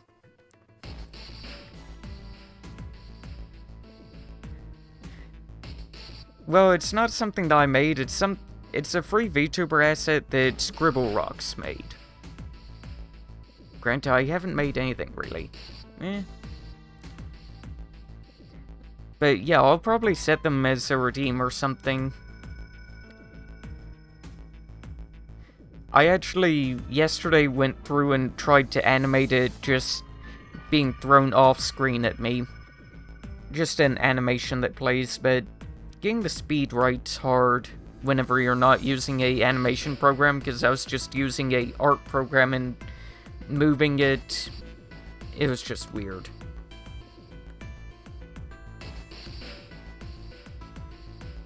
Alright, let's start with this one. Actually, I know how I can do it. I know an easy way to do it, I think. I can just open up OBS, have my character here, and swing it like this, and just record it. Bop. And if I do it that way, I can literally bury my character in plushies.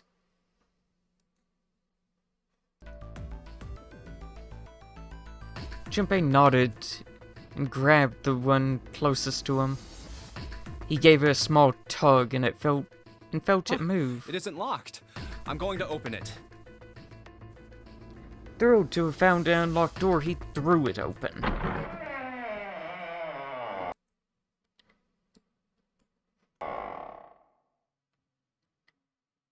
Yeah, I refunded all of the points that were ever spent.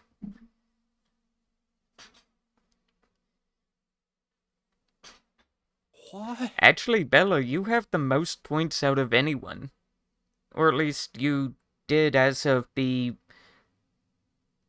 last week, I think. I can't really track it, it's not information that it gives, but it sent me that on an email.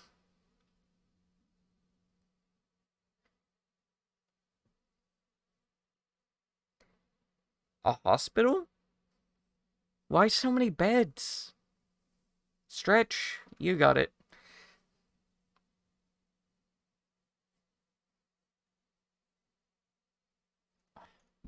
Well, good news, nothing popped. Hydrate, you also got it. My posture is impeccable. He simply stood, unable to speak, with the other simply stared open-mouthed. After a few long moments, Santa managed to speak. What the hell is this? This place is huge. The massive room stretched out in front of them, more a cavern than a room. Its vastness was oppressive, and it bore down on the four companions. It was not empty, however. The entire room was filled with lines of beds. Oh, there are beds everywhere. Those beds look incredibly shitty. They are simple things, more pipe than bed and thin mattresses. Is this a hospital? He'd at last been able to put the name to the harsh scent that pervaded the room. It definitely has the smell. Could be. I see medicine cabinets and surgical tools. Hey, look there. The 4 doors at the end.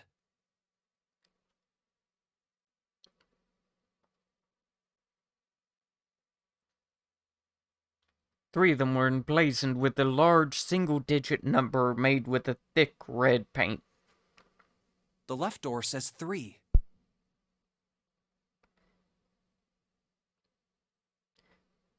Yeah. A comfy mattress does make everything better. I mean, I have a very nice mattress sitting on a metal frame. Except for the fact that it's a murder ship. Let's ignore the murder ship thing. The second door is blank, but the third has a 7. And the rightmost door is 8. There's no doubt. They're numbered doors. Well, no shit, they're numbered doors. Why is the second door blank? That seems kind of strange, don't you think? The second door is blank just to annoy you. No one else, it's just to annoy you. Specifically. Is it working? Sorry if you can hear my heater. It's kinda cold here, and I don't have my room heat set that high. No point worrying about it right now. Let's see if these will open first. Yes, that sounds like a good plan. Junpei headed towards the doors, weaving his way between the beds. He started with the door 3 on the left and moved until he reached door number 8.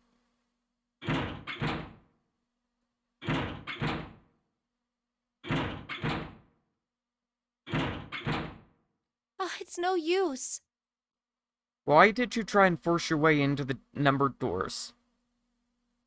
Actually, you know what would be absolutely evil of Zero to have done? Make it to where you can open the numbered door from this side and just walk right on in if you want to. But if you do, you're gonna explode and you can't get back out. That would be absolutely evil. Well, of course. If it was that easy to open these doors, what would be the point of the notary game? We have to activate the red, or the numbered doors won't... Wait a minute. What's wrong? Look, the display on the red. There's nothing on it. The red is dead. Huh? Don't you remember? The red at the central staircase? If no one was inside, it said vacant. Oh yeah, you're right. But this one, There's nothing on it. right? I wonder if it's broken. Only one way to find out. It's Nothing. not responding. All four took turns placing their hands on the red, but it refused to respond. They pulled the lever and it still did nothing. As they soon discovered, it wasn't only the red for the door 8 that was behaving strangely. How about the red on door 7? And door 3? None of them are working. What does it mean? All of the reds are dead. I need redemption. I knew it. They're broken. Zero sure sucks at maintenance. Yeah, I don't believe that. This entire place is a murder trap. So this seems like something intentional. No, that's impossible. You really think Zero, who prepared all of this, would make such a stupid, simple mistake? Maybe, but that doesn't explain why this thing ain't working. It was at that moment that they heard a voice from behind them. I believe the bottom of the device has been removed. They spun around to see the man that can't see. Snake! But it was more than just Snake. Ace! Clover! 7! Although they were glad to see one another, it wasn't terribly surprising that they had. If it had been the other party who'd opened the gate in the front of the kitchen, it wasn't unreasonable that they would be bumping into each other eventually. The rest of Snake's team, however, did look rather surprised. How? How did you end up here? That's my line? Perhaps we should exchange information. These two are the same person, just in different ages. And you will never convince me otherwise.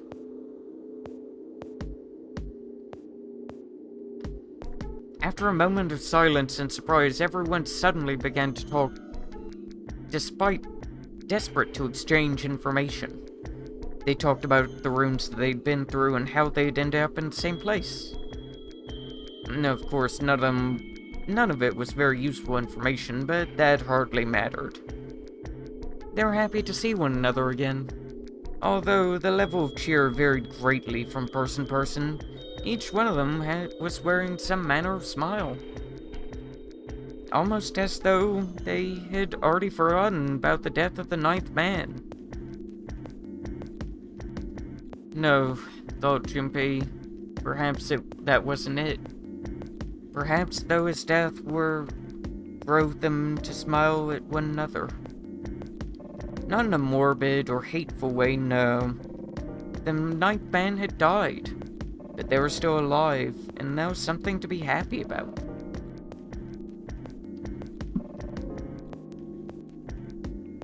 A sort of simple, uncomplicated joy. Junpei thought the joy of being alive. Still alive. He felt sorry for the 9th man, but more than anything, Junpei was just happy to be alive.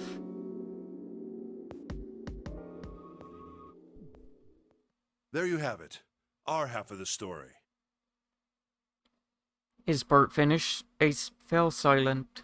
For a moment, Junpei was silent in thought. Then he spoke. Okay, let me see if I got all this straight. When you guys got here, the bases for the reds were already gone. And you looked all over this room, but you couldn't find anything. So you figured that there might be something in the hallway with all the doors. So you went and had a look? Yeah. And while you were looking around, you heard voices. Uh-huh. So you followed the voices and came back here. Indeed. And that was how we found you. Why don't we check those 3 reds again, just in case? You're right. Huh, there's a long, thin gap on the bottom. I think it's a slot for something, probably electronic. Well, this isn't good. If the red is inactive, we can't keep going. Well, what about that hallway over there? Isn't there anywhere else we can go? No, there isn't.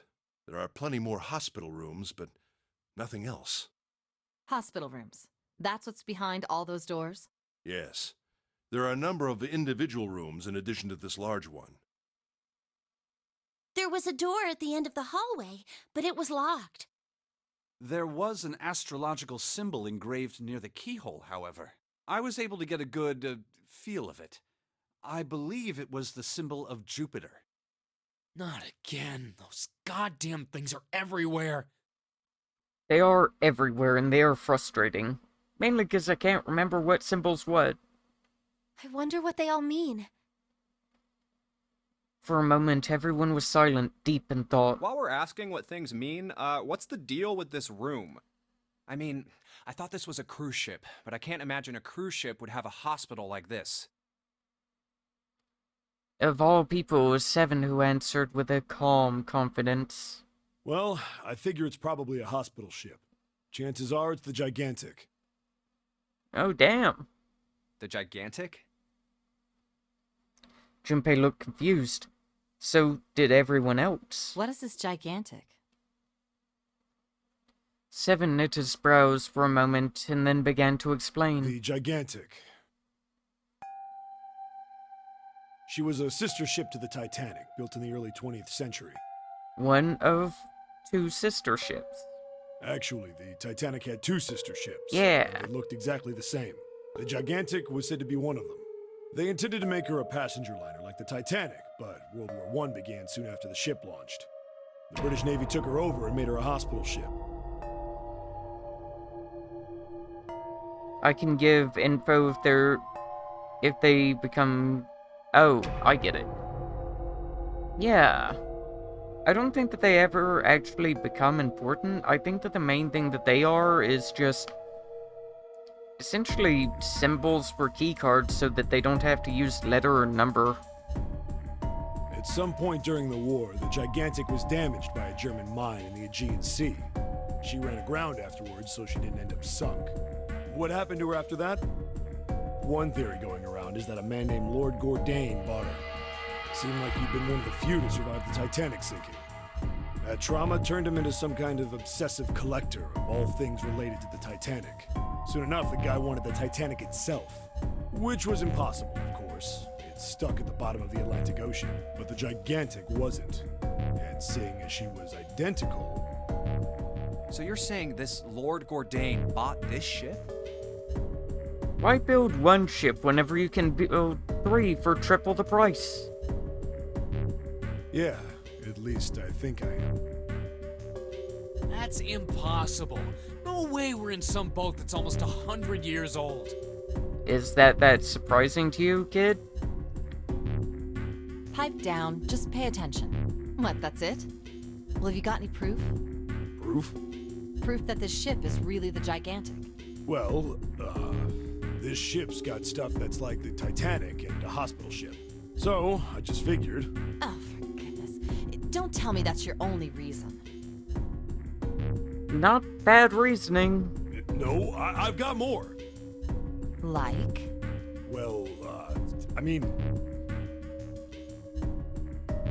Seven looked around desperately, doing anything to avoid meeting Lotus's piercing stare.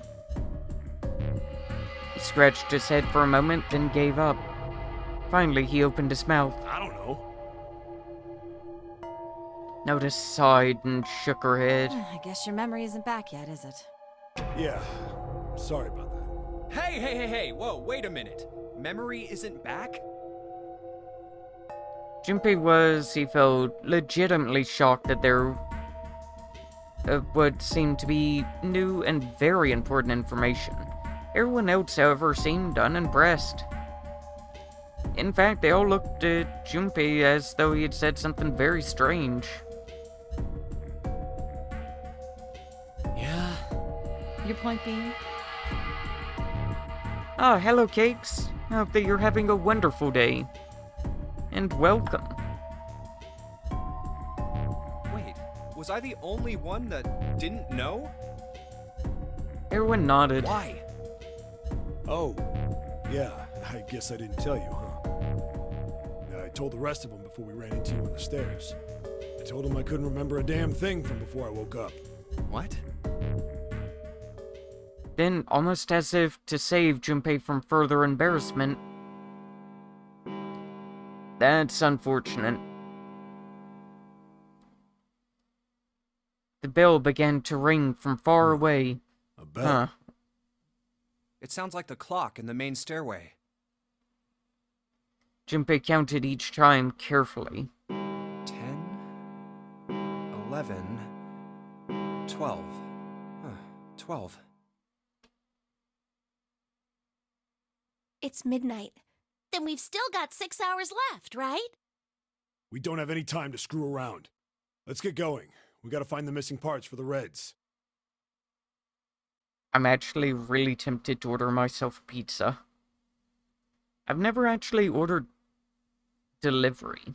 I've always gone and picked up anything that I ordered. What do you mean, find? How on earth do you propose we do that?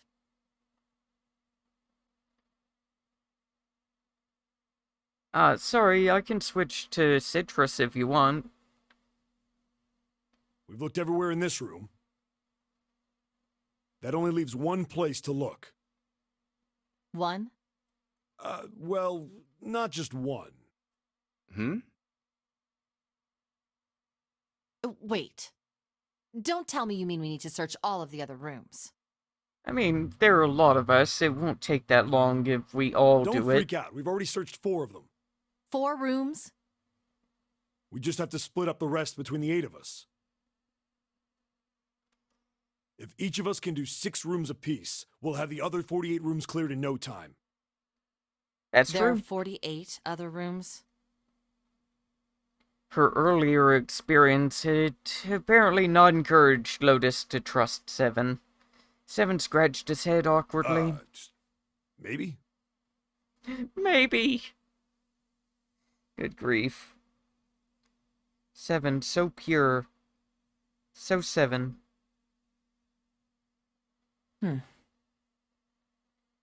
All right, so everyone knows which area they're searching? Yeah. Yes!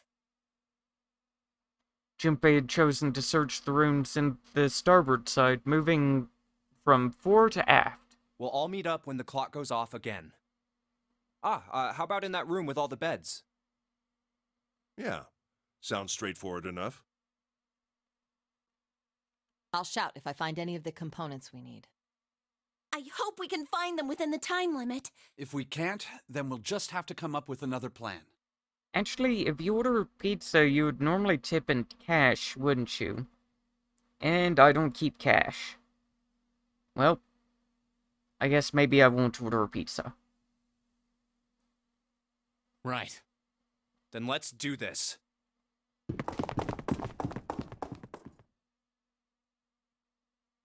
The details decided they left to begin searching. Out into the hallway they went, each into the rooms they'd been assigned. However,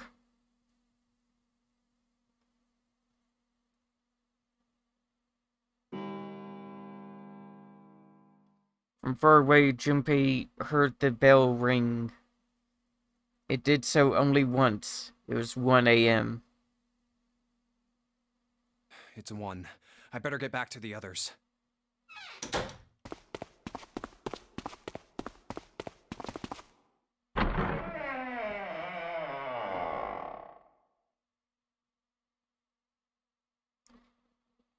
He jogged through the entrance of the large hospital room and to find the 6 others already there.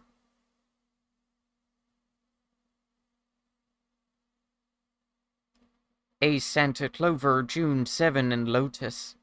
They had gathered in front of the door number 8. Or perhaps, to be accurate, they had gathered in front of the red next to the door number 8. What are they doing over there? Usually whenever you're paying, there's a option to add tip. Got it. Had one of them found the missing piece? What happened, guys? It was June who had answered him.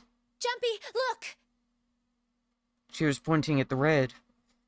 She pushed out. He pushed through the others and stood in front of it. It's on.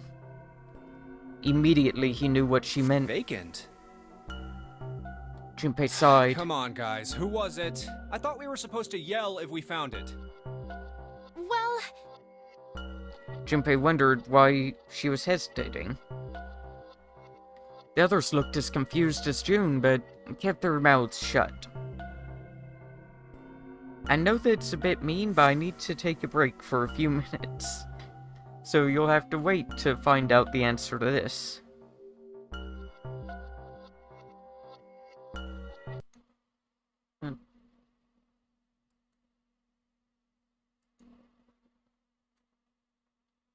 Let's see. I'm not actually going to order the pizza right now. Well, I might order the pizza.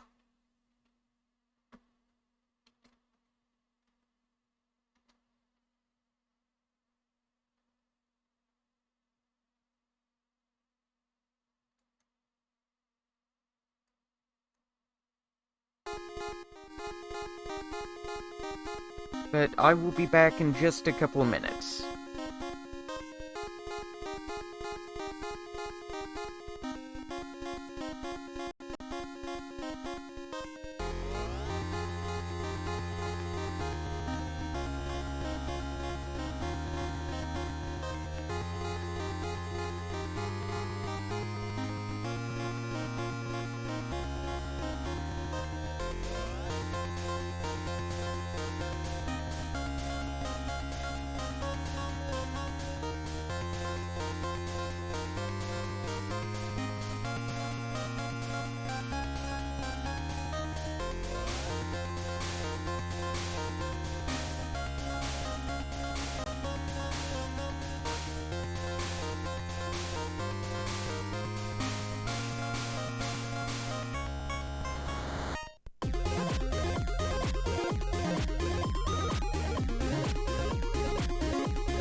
Hello.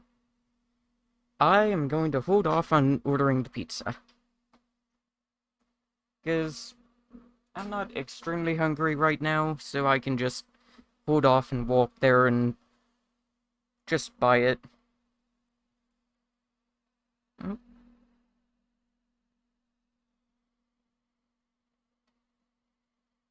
Interesting. Why isn't this working? Let's close that.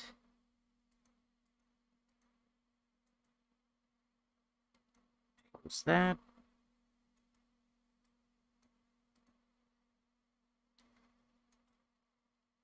My program to control everything, just crashed.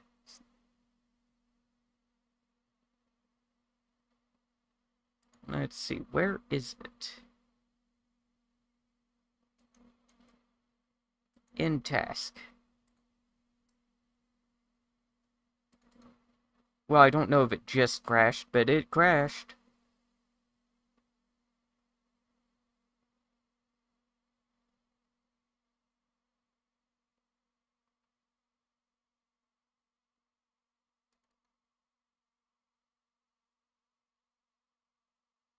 And doesn't seem to want to reopen.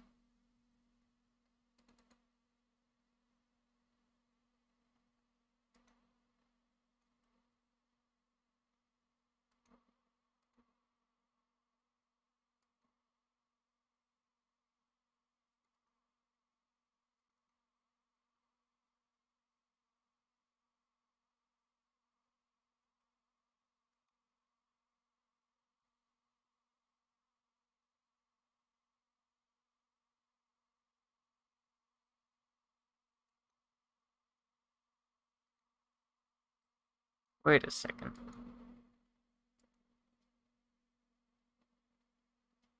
It's not what crashed. Fuck.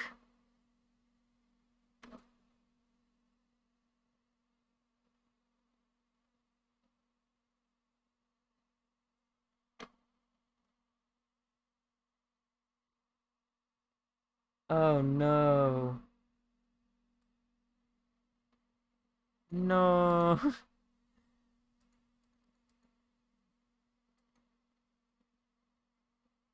No. Yeah, it's not what crashed.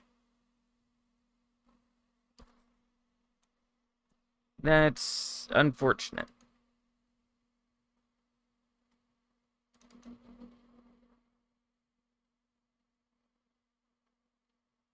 I'm fine, but